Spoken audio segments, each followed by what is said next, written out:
an electric current flowing in a wire produces a magnetic field around it.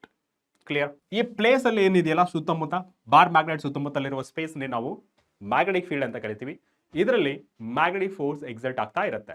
Direction of magnetic field lines always from north pole towards south pole. ಎಲ್ಲಿ? Outside the magnet. ಅರ್ಥ ಆಗ್ತೇನಾ? Outside the magnet. ಅದೇ ರೀತಿ inside ತಗೊಂಡ್ರೆ, inside magnet ತಗೊಂಡ್ರೆ ಏನಾಗಿರುತ್ತೆ?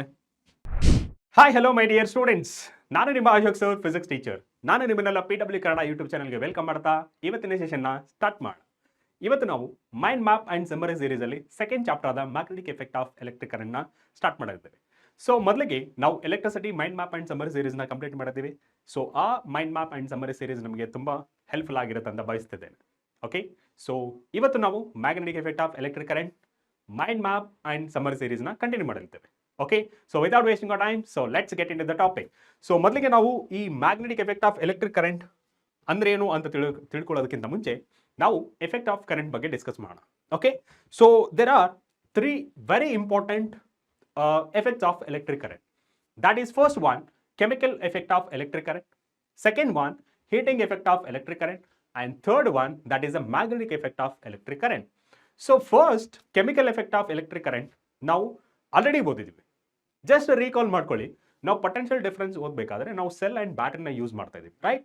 So ಇಲ್ಲಿ cell ಅಥವಾ ಬ್ಯಾಟರಿಯಲ್ಲಿ ಏನಾಗಿರುತ್ತೆ ಅಂದ್ರೆ ಕೆಮಿಕಲ್ ಇರುತ್ತೆ. ಆ ಕೆಮಿಕಲ್ ಏನಾಗಿರುತ್ತೆ, ಅಲ್ಲಿ ಕೆಲವು ರಿಯಾಕ್ಷನ್ಸ್ಗಳಾಗಿ ನಮಗೆ ಎಲೆಕ್ಟ್ರಿಸಿಟಿನ ಪ್ರೊಡ್ಯೂಸ್ ಮಾಡುತ್ತೆ. ಸೊ ಅದನ್ನು ನಾವು chemical effect of electric current ಅಂತ ಹೇಳ್ತೀವಿ. ಅದೇ ರೀತಿ heating effect of electric current ಏನು? ಈ heating effect of electric current ಇಲ್ಲಿ ನೋಡಿ, ಮೊದಲಿಗೆ ನಾನು chemical effect of electric current ಅಂತ ಹೇಳಿದ್ನಲ್ಲ, that is a simple example. ಅಂದ್ರೆ chemical energy is converting into electrical energy ಅಂತ. There are different examples for chemical effect of electric current. ನೀವು ಕೆಮಿಸ್ಟ್ರಿಯಲ್ಲಿ ಓದ್ತೀರಾ ಇನ್ ಡೀಟೇಲ್ ಆಗಿ. Okay, so just small example ಹೇಳಿರೋದು. Next one, heating effect of electric current. ಈ heating effect of electric current ಅಂತಂದ್ರೇನು?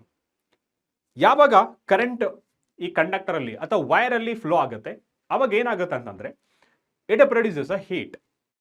Okay, ಇಲ್ಲಿ ನಾವು ಸರ್ಟನ್ ಎಕ್ಸಾಂಪಲ್ಸ್ ಅಥವಾ ಅಪ್ಲಿಕೇಶನ್ಸ್ ನ ಡಿಸ್ಕಸ್ ಮಾಡಿದ್ದೇವೆ, ರೈಟ್? ಸೊ ಅದೇನು?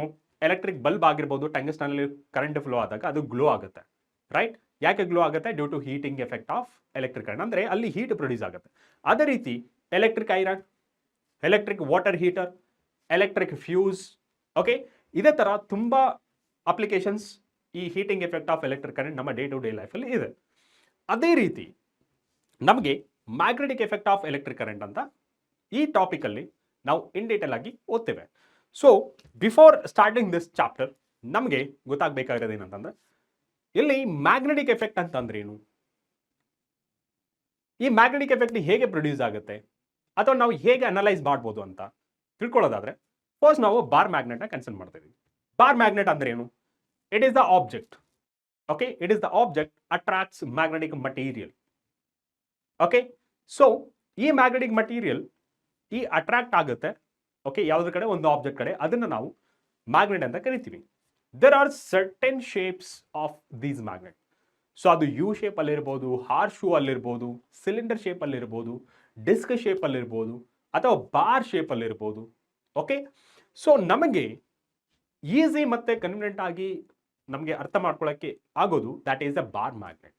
ನಮ್ಮ ಚಾಪ್ಟರ್ಗೆ ಇರೋದು ಸಹಿತ ಬಾರ್ ಮ್ಯಾಗ್ನೆಟ್ಸ್ ಮಾತ್ರ ಇರೋದು. ಓಕೆ, ಸೊ ಈ ಬಾರ್ ಮ್ಯಾಗ್ನೆಟ್ ಏನಾಗಿರುತ್ತೆ, ಇದರ ಸುತ್ತಮುತ್ತಲು ಒಂದು ಫೀಲ್ಡ್ ಇರುತ್ತೆ. ಆ ಫೀಲ್ಡ್ ಅನ್ನು ನಾವು ಮ್ಯಾಗ್ನೆಟಿಕ್ ಫೀಲ್ಡ್ ಅಂತ ಹೇಳ್ತೀವಿ. ಹೇಗೆ ನಾವು ಎಲೆಕ್ಟ್ರಿಕ್ ಫೀಲ್ಡ್ ಅಲ್ಲಿ ಓದಿದೀವಲ್ಲ, ಚಾರ್ಜ್ ಸರ್ಟೆನ್ ಜಾಗದಲ್ಲಿ ಅಂದ್ರೆ ಸರೌಂಡಿಂಗ್ ಸ್ಪೇಸ್ ಅಲ್ಲಿ ಚಾರ್ಜ್ ಸುತ್ತಮುತ್ತಲು ಸ್ವಲ್ಪ ಫೀಲ್ಡ್ ಇರುತ್ತೆ. ಅಂದ್ರೆ ಆ ಫೀಲ್ಡ್ ಅಲ್ಲಿ ನೀವು ಯಾವ್ದಾದ್ರು ಎಕ್ಸ್ಟ್ರಾ ಎಲೆಕ್ಟ್ರಿಕ್ ಚಾರ್ಜಸ್ ತಂದ್ರೆ ಅಥವಾ ಎಲೆಕ್ಟ್ರಿಕ್ ಚಾರ್ಜ್ ನ ಪ್ಲೇಸ್ ಮಾಡಿದ್ರೆ ಅದ್ರ ಮೇಲೆ ಫೋರ್ಸ್ ಆಕ್ಟ್ ಆಗುತ್ತೆ. ಅದನ್ನ ನಾವು ಎಲೆಕ್ಟ್ರಿಕ್ ಫೀಲ್ಡ್ ಅಂತ ಕರಿತೀವಿ. ಅದೇ ರೀತಿ ಈ ಬಾರ್ ಮ್ಯಾಗ್ನೆಟ್ ಸುತ್ತಮುತ್ತಲು ನೀವು ಯಾವ್ದಾದ್ರು ಒಂದು ಮ್ಯಾಗ್ನೆಟಿಕ್ ಮಟೀರಿಯಲ್ ತಂದುಬಿಟ್ರೆ ಅದು ಅಟ್ರಾಕ್ಟ್ ಆಗುತ್ತೆ. ಆ ರೀಸನ್ ನಾವು ಮ್ಯಾಗ್ನೆಟಿಕ್ ಫೀಲ್ಡ್ ಅಂತ ಕರಿತೀವಿ. ಈ ಮ್ಯಾಗ್ನೆಟಿಕ್ ಫೀಲ್ಡ್ ಹೇಗೆ ಇರುತ್ತೆ, ಹೇಗೆ ಪ್ರೊಡ್ಯೂಸ್ ಆಗುತ್ತೆ ಅಂದ್ರೆ that is motion of A charge particle. Okay, ಇಲ್ಲಿ ಯಾವ್ದಾದ್ರು ಒಂದು ಮ್ಯಾಗ್ನೆಟಿಕ್ ಮಟೀರಿಯಲ್ನ ಆ ಮ್ಯಾಗ್ನೆಟಿಕ್ ಫೀಲ್ಡ್ ಅಲ್ಲಿ ಇಟ್ಟಾಗ ಅಟ್ರಾಕ್ಟ್ ಆಗುತ್ತೆ ಅಂತ ಹೇಳಿದೆ. ಯಾಕೆ ಅಟ್ರಾಕ್ಟ್ ಆಗುತ್ತೆ? Due to magnetic force. Okay, so magnetic force ಇಂದಾನೆ ಈ ಮ್ಯಾಗ್ನೆಟಿಕ್ ಮಟೀರಿಯಲ್ನ ಈ ಮ್ಯಾಗ್ನೆಟ್ ಅಟ್ರಾಕ್ಟ್ ಮಾಡುತ್ತೆ. ಸಿಂಪಲ್. ಸೊ ಚಾರ್ಜ್ಗೆ ಕಂಪೇರ್ ಮಾಡ್ಕೊಂಡ್ರೆ that is electric field and electric force. ಇಲ್ಲಿ magnetic field and magnetic force. ಇಲ್ಲಿ ಮ್ಯಾಗ್ನೆಟಿಕ್ ಫೀಲ್ಡ್ ಇರೋದ್ರಿಂದ ಅಟ್ರಾಕ್ಷನ್ ಆಯಿತು. ಈ ಮ್ಯಾಗ್ನೆಟಿಕ್ ಫೀಲ್ಡ್ ಅನ್ನೋದು ಕೇವಲ ಮ್ಯಾಗ್ನೆಟ್ಸ್ ಅಲ್ಲಿ ಮಾತ್ರ ಸಾಧ್ಯನಾ? ಬೇರೆ ಯಾವ ತರ ನಾವು ಮ್ಯಾಗ್ನೆಟಿಕ್ ಫೀಲ್ಡ್ ನ ಪ್ರೊಡ್ಯೂಸ್ ಮಾಡಬಹುದು ಅಂತ ಯೋಚನೆಯಲ್ಲಿದ್ದಾಗ ಅರೆಸ್ಟೆಡ್ ಆಕ್ಸಿಡೆಂಟಲಿ ಇದನ್ನ ಡಿಸ್ಕವರ್ ಮಾಡ್ತಾರೆ. ಆ ಎಕ್ಸ್ಪೆರಿಮೆಂಟ್ ಏನಂತಂದ್ರೆ ಅರೆಸ್ಟೆಡ್ ಎಕ್ಸ್ಪೆರಿಮೆಂಟ್. ಇದು ಆಕ್ಸಿಡೆಂಟಲ್ ಡಿಸ್ಕವರಿ. ಏನಾಗುತ್ತೆ, ಅವರು ಒಂದು ದಿನ ಲ್ಯಾಬ್ ಅಲ್ಲಿ ಎಕ್ಸ್ಪೆರಿಮೆಂಟ್ ಮಾಡ್ತಾ ಇರಬೇಕಾದ್ರೆ ಅವರು ಒಂದು ಅಬ್ಸರ್ವ್ ಮಾಡ್ತಾರೆ. ಏನಂತಂದ್ರೆ ಈ ಮ್ಯಾಗ್ನೆಟಿಕ್ ನೀಡಲ್ ಅಥವಾ ಮ್ಯಾಗ್ನೆಟಿಕ್ ಕಾಂಪಸ್ ಅಂತ ಹೇಳ್ತೀವಲ್ಲ, ಅದು ಒಂದು ವೈರ್ ಕೆಳಗಡೆ ಇರುತ್ತೆ. ಆ ವೈರ್ ಅಲ್ಲಿ ಕರೆಂಟ್ ಫ್ಲೋ ಆಗ್ತಾ ಇರುತ್ತೆ, ಅಲ್ಲಿ ಡಿಫ್ಲೆಕ್ಷನ್ ತೋರಿಸ್ತಾ ಇರುತ್ತೆ. ಇದನ್ನ ಅರೆಸ್ಟೆಡ್ ಅಬ್ಸರ್ವ್ ಮಾಡ್ತಾರೆ. ಏನ್ ಮಾಡ್ತಾರೆ, ಸ್ವಿಚ್ ಆಫ್ ಮಾಡ್ತಾರೆ. ಯಾವುದು, ಸ್ವಿಚ್ ನ ಆಫ್ ಮಾಡ್ತಾರೆ. ಸ್ವಿಚ್ ನ ಆಫ್ ಮಾಡಿದ ತಕ್ಷಣ ನಮಗೆ ಗೊತ್ತು ಕರೆಂಟ್ ಫ್ಲೋ ಆಗೋದು ಸ್ಟಾಪ್ ಆಗುತ್ತೆ. ಅವಾಗ ಏನಾಗುತ್ತೆ, ಮ್ಯಾಗ್ನೆಟಿಕ್ ನೀಡಲ್ ಸೇಮ್ ಪೊಸಿಷನ್ ಬಂದು ನಿಂತ್ಕೊಳ್ಳುತ್ತೆ. ಓಕೆ, ಸೊ ನಿಂತ್ಕೊಂಡಾಗ ಮತ್ತೆ ಸ್ವಿಚ್ ನ ಆನ್ ಮಾಡ್ತಾರೆ, ಅವಾಗ ಮತ್ತೆ ಡಿಫ್ಲೆಕ್ಟ್ ಆಗುತ್ತೆ. ಅದೇ ರೀತಿ ರಿಪೀಟೆಡ್ ಎಕ್ಸ್ಪೆರಿಮೆಂಟ್ ಮಾಡಿ ಅವರು ಒಂದು ಕನ್ಕ್ಲೂಷನ್ ಬರ್ತಾರೆ. ಏನಂತಂದ್ರೆ the current carrying conductor produces magnetic field around it ಅಂತ ಹೇಳ್ತಾರೆ. ಅದೇ ನಾವು ಫೇಮಸ್ ಆಗಿ ಅರೆಸ್ಟೆಡ್ ಎಕ್ಸ್ಪೆರಿಮೆಂಟ್ ಅಂತ ಹೇಳ್ತೀವಿ. So what is the conclusion of Oersted experiment ಅಂತ ಹೇಳಿದ್ರೆ, that is current carrying conductor produces a magnetic field around it ಅಂತ ಹೇಳ್ತೀವಿ. Is it clear? Okay, so ಈ magnetic effect of electric current, that is Oersted experiment different shape ಅಲ್ಲಿ discuss ಮಾಡೋದಕ್ಕಿಂತ ಮುಂಚೆ ನಾವು basic concept ಆದ ಬಾರ್ ಮ್ಯಾಗ್ನೆಟ್, ಓಕೆ, ಮತ್ತೆ magnetic field lines of forces ಇದ್ರ ಬಗ್ಗೆ ಸ್ವಲ್ಪ ತಿಳ್ಕೊಂಡು ಆಮೇಲೆ ಈ ಮ್ಯಾಗ್ನೆಟಿಕ್ ಫೀಲ್ಡ್ ಲೈನ್ಸ್ ಅಥವಾ magnetic field due to a different conductor, ಅಂದ್ರೆ ಶೇಪ್ ಏನಿರುತ್ತಲ್ಲ ಸ್ಟ್ರೇಟ್ ವೈರ್ ಅಲ್ಲೇ ಇರಲ್ಲ, ಸಮ್ಟೈಮ್ಸ್ ಬೆಂಡ್ ಆಗಿರುತ್ತೆ, ಸಮ್ಟೈಮ್ಸ್ ಸರ್ಕಲ್ ಅಲ್ಲಿ ಇರುತ್ತೆ. ಸೊ ಈ ಶೇಪ್ ಯಾವ ತರ ಮ್ಯಾಗ್ನೆಟಿಕ್ ಫೀಲ್ಡ್ ಪ್ರೊಡ್ಯೂಸ್ ಮಾಡುತ್ತೆ ಮತ್ತೆ what is the pattern of a field lines ಅನ್ನೋದು ಸಹಿತ ಡಿಸ್ಕಸ್ ಮಾಡೋಣ. ಓಕೆ, ಸೊ ಮೊದಲಿಗೆ magnetic effect of electric current definition ನೋಡೋದಾದ್ರೆ, an electric current flowing in a wire produces a magnetic field around it. Clear, already ಹೇಳಿದೆ. Next ಇಲ್ಲಿ magnet ಮತ್ತೆ magnetic field ಇದೆ.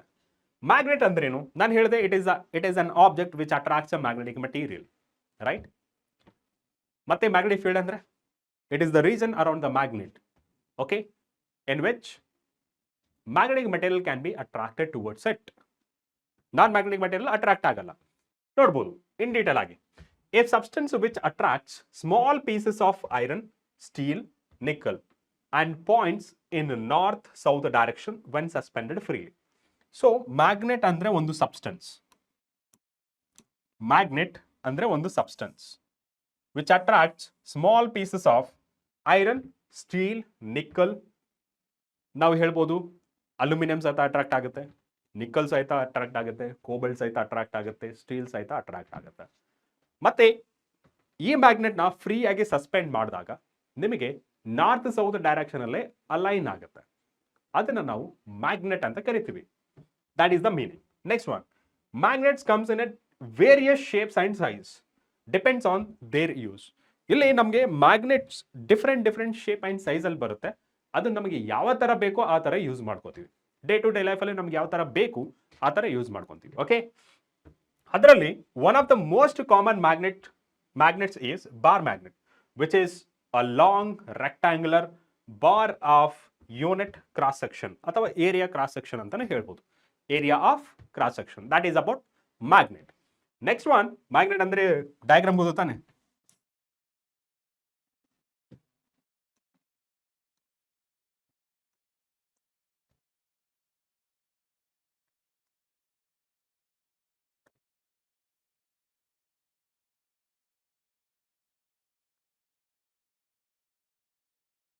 North pole and south pole. Okay, ಇದು bar magnet.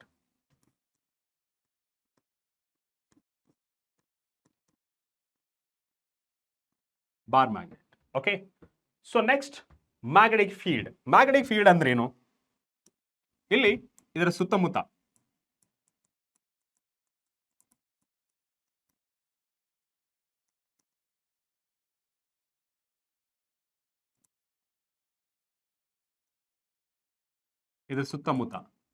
ಇರುವ space, okay, ಇಲ್ಲಿ ಏನ್ ಹೇಳ್ತಾರೆ, the space surrounding a magnet in which magnetic force is exerted.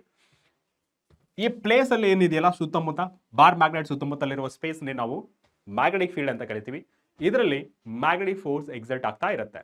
ಯಾವ್ದಾದ್ರು ಒಂದು ಮ್ಯಾಗ್ನೆಟಿಕ್ ಮಟೀರಿಯಲ್ ಇಲ್ಲಿದೆ ಅನ್ಕೊಳ್ಳಿ, ಇದ್ರ ಮೇಲೆ ಫೋರ್ಸ್ ಎಕ್ಸರ್ಟ್ ಆಗ್ತಿಲ್ಲ, ಇದೊಂದು ಆಬ್ಜೆಕ್ಟ್ ಅನ್ಕೊಳ್ಳಿ ಅಥವಾ ಪಾರ್ಟಿಕಲ್ ಅಥವಾ ಬಾಡಿ ಅನ್ಕೊಳ್ಳಿ. ಇಲ್ಲಿದ್ದಾಗ ಯಾವುದೇ ತರ ಅಟ್ರಾಕ್ಷನ್ ಇಲ್ಲ, ಬಟ್ ಈ ಬಾಡಿನ ಇಲ್ಲಿ ತಂದಿಟ್ಟಾಗ ಇದು ಅಟ್ರಾಕ್ಟ್ ಆಗುತ್ತೆ ಟುವರ್ಡ್ಸ್ ಇಟ್. ಯಾಕೆ? ಇಲ್ಲಿ ಮ್ಯಾಗ್ನೆಟಿಕ್ ಫೀಲ್ಡ್ ಇರೋದು. ಓಕೆ, ಈ ರೀಜನ್ ಅಲ್ಲಿ ಬಂದ ತಕ್ಷಣ ಇದು ಅಟ್ರಾಕ್ಟ್ ಆಗುತ್ತೆ. ಆ ರೀಸನ್ ನಾವು ಮ್ಯಾಗ್ನೆಟಿಕ್ ಫೀಲ್ಡ್ ಅಂತ ಕರಿತೀವಿ, ಯಾಕೆಂದ್ರೆ ಇದ್ರ ಮೇಲೆ ಮ್ಯಾಗ್ನೆಟಿಕ್ ಫೋರ್ಸ್ ಆಕ್ಟ್ ಆಗಿ ಅಟ್ರಾಕ್ಟ್ ಆಗುತ್ತೆ. Is it clear? Next one, it has both magnitude and direction. The direction of a magnetic field at a point is the direction of a resultant force acting hypothetical in north pole placed at that point. Okay, ಏನಿದ್ರ ಅರ್ಥ? For example hypothetical line. Okay, so ಇಲ್ಲಿ force act ಆಗ್ತಿದೆ ಅನ್ಕೊಳ್ಳಿ. So ಇಲ್ಲಿ ನಾವೇನಾದ್ರೂ point ಇಟ್ರೆ, ಅಂದ್ರೆ magnetic campus ಇಟ್ರೆ ಈ ತರ ಡಿಫ್ಲೆಕ್ಟ್ ಆಗ್ತಿದ್ರೆ ಈ ಕಡೆ ಡೈರೆಕ್ಷನ್ ಆಫ್ ಮ್ಯಾಗ್ನೆಟಿಕ್ ಫೀಲ್ಡ್ ಇದೆ ಅಂತ ಅರ್ಥ. ಹೈಪೋಥೆಟಿಕಲ್ ನೋಡಿ, the point is the direction of resultant force acting on hypothetical north pole placed at that point. In north pole compare ಮಾಡಿಕೊಂಡು ಯಾವ ಕಡೆ ಡೈರೆಕ್ಷನ್ ತೋರಿಸುತ್ತೆ, that is the direction of magnetic field lines. Clear? Next one. ಇಷ್ಟಾಯ್ತು. Okay, ಈ magnetic field ನಾವು B vector ಇಂದ present ಮಾಡ್ತೀವಿ. B ಮೇಲ್ಗಡೆ ಒಂದು ಲೈನ್ ಇದೆ, arrow mark. So that arrow mark indicates it is a vector quantity. Okay, scalars and vectors. So ಇಲ್ಲಿ magnetic field ಅಂತಂದ್ರೆ ಆಲ್ರೆಡಿ ನಾವು ತಿಳ್ಕೊಂಡ್ವಿ. ಸೊ ಮ್ಯಾಗ್ನೆಟಿಕ್ ಫೀಲ್ಡ್ ನಮ್ಮ ಜನರಲ್ ಲೈಫಲ್ಲಿ ಅಂದ್ರೆ ಡೇ ಟು ಡೇ ಲೈಫಲ್ಲಿ ನಾವು ಐಡೆಂಟಿಫೈ ಮಾಡ್ಬೇಕಂದ್ರೆ we can identify using compass. That is a magnetic compass. ಆ ಮ್ಯಾಗ್ನೆಟಿಕ್ ಕಾಂಪಸ್ ನಾವು ಇಟ್ಕೊಂಡ್ರೆ ಅದೇನಾದ್ರೂ ಡಿಫ್ಲೆಕ್ಟ್ ಆಗ್ತಿದ್ರೆ ಅಲ್ಲಿ ಮ್ಯಾಗ್ನೆಟಿಕ್ ಫೀಲ್ಡ್ ಇದೆ ಅಂತ ಅರ್ಥ. ಅದು ಜಾಸ್ತಿ ಡಿಫ್ಲೆಕ್ಟ್ ಆದ್ರೆ ಜಾಸ್ತಿ ಸ್ಟ್ರೆಂತ್ ಇದೆ, ಕಮ್ಮಿ ಡಿಫ್ಲೆಕ್ಟ್ ಆದ್ರೆ ಕಮ್ಮಿ ಸ್ಟ್ರೆಂತ್ ಇದೆ ಅಂತ ಅರ್ಥ. That particular reason. ಇದು practically possible. Presence of magnetic field ನ ಐಡೆಂಟಿಫೈ ಮಾಡೋದು easy using compass. That is a magnetic compass. But ಇಲ್ಲಿ ನಮಗೆ ಕ್ವಶನ್ ಕಾಡೋದೇನಂದ್ರೆ, ಥಿಯರಿಟಿಕಲಿ ನಾವು ಯಾವ ತರ ಡೀಲ್ ಮಾಡ್ತೀವಿ? ಥಿಯರಿಟಿಕಲಿ ನಾವು ಈ ಮ್ಯಾಗ್ನೆಟಿಕ್ ಫೀಲ್ಡ್ ನ ಎಕ್ಸ್ಪ್ಲೇನ್ ಮಾಡ್ಬೇಕಾದ್ರೆ ಯಾವ ತರ ಎಕ್ಸ್ಪ್ಲೇನ್ ಮಾಡೋದು? ಸೊ ಇಲ್ಲಿ ಈ ಕ್ವಶನ್ಗೆ answer that is a magnetic field lines. ಈ ಮ್ಯಾಗ್ನೆಟಿಕ್ ಫೀಲ್ಡ್ ಲೈನ್ಸ್ ನಾವು magnetic field lines of force ಅಂತ ಕರಿತೀವಿ. ಈ ಮ್ಯಾಗ್ನೆಟಿಕ್ ಫೀಲ್ಡ್ ಲೈನ್ಸ್ ನಾವು ಲೈನ್ಸ್ ಆಫ್ ಫೋರ್ಸಸ್ ಅಂತಾನು ಸಹಿತ ಕರಿತೀವಿ. ಓಕೆ, ಸೊ ಈ ಲೈನ್ಸ್ ಆಫ್ ಫೋರ್ಸಸ್ ಅಥವಾ ಮ್ಯಾಗ್ನೆಟಿಕ್ ಫೀಲ್ಡ್ ಲೈನ್ಸ್ ಅನ್ನೋದು imaginary lines drawn around the bar magnet. ಇಲ್ಲಿ ಇಮ್ಯಾಜಿನರಿ ಲೈನ್ ನ ಡ್ರಾ ಮಾಡಿರ್ತಾರೆ ಅರೌಂಡ್ ದ ಮ್ಯಾಗ್ನೆಟ್. ಹಾಗೆ ಡೈರೆಕ್ಷನ್ ಆಫ್ ಲೈನ್ಸ್ ಏನ್ ಇಂಡಿಕೇಟ್ ಮಾಡುತ್ತಂದ್ರೆ direction of magnetic field. For example ಇಲ್ಲಿ ಈ ತರ ಬರ್ದಿದ್ದೀನಿ ಅನ್ಕೊಳ್ಳಿ, ಇದು ಲೈನ್, ಬಟ್ ಈ ತರ ಸಿಂಬಲ್ ತೋರಿಸ್ತೀನಿ. ಏನ್ ಹೇಳುತ್ತೆ ಇದು? The direction of magnetic field is from north pole to south pole. ಅರ್ಥ ಆಗ್ತಿದ್ದೀರಾ? So this is all about magnet and magnetic field and magnetic field lines. Next, magnetic field lines already ಹೇಳಿದ್ದೀನಿ, ಮತ್ತೊಂದ್ಸತಿ repeat ಮಾಡ್ತೀನಿ. Okay, magnetic field lines. A closed and continuous curved path around the magnet such that tangent at any point of the curve gives the direction of magnetic field at that point. ಇದೆ ಇದರ ಬಗ್ಗೆ ಹೇಳಿದ್ದು. Okay, next, properties of A magnetic field lines. Okay, so ಇದನ್ನ bar magnet ಅನ್ಕೊಂಡ್ರೆ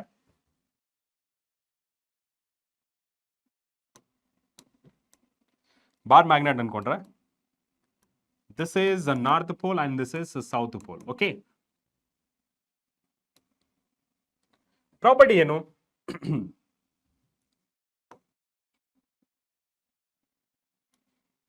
property ಏನು ಹೇಳುತ್ತೆ?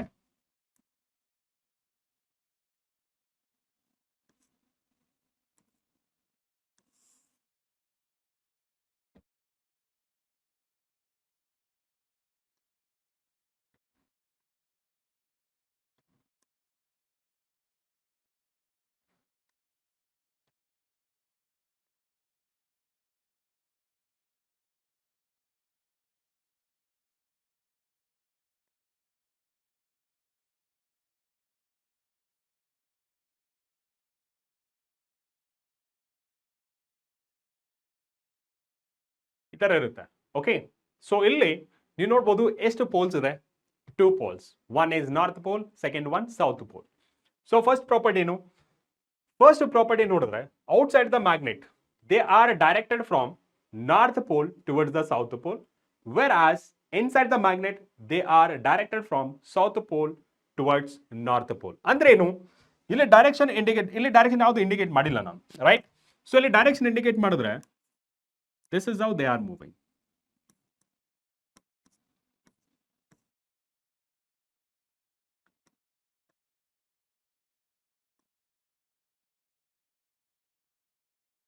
Okay, ಏನು, direction of magnetic field lines always from north pole towards south pole. ಎಲ್ಲಿ, ಔಟ್ ಸೈಡ್ ದ ಮ್ಯಾಗ್ನೆಟ್. ಅರ್ಥ ಆಗ್ತೇನಾ, ಔಟ್ ಸೈಡ್ ದ ಮ್ಯಾಗ್ನೆಟ್. ಅದೇ ರೀತಿ ಇನ್ಸೈಡ್ ತಗೊಂಡ್ರೆ, ಇನ್ಸೈಡ್ ಮ್ಯಾಗ್ನೆಟ್ ತಗೊಂಡ್ರೆ ಏನಾಗಿರುತ್ತೆ,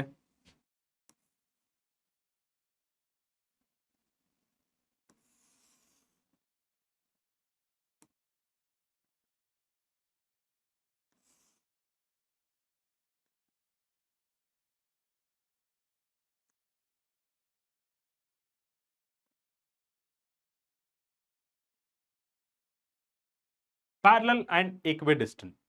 ಬಟ್ ಇಲ್ಲಿ ಡೈರೆಕ್ಷನ್ ನೋಡೋದಾದ್ರೆ ಈ ತರ ಇರುತ್ತೆ, direction that is south pole to north pole.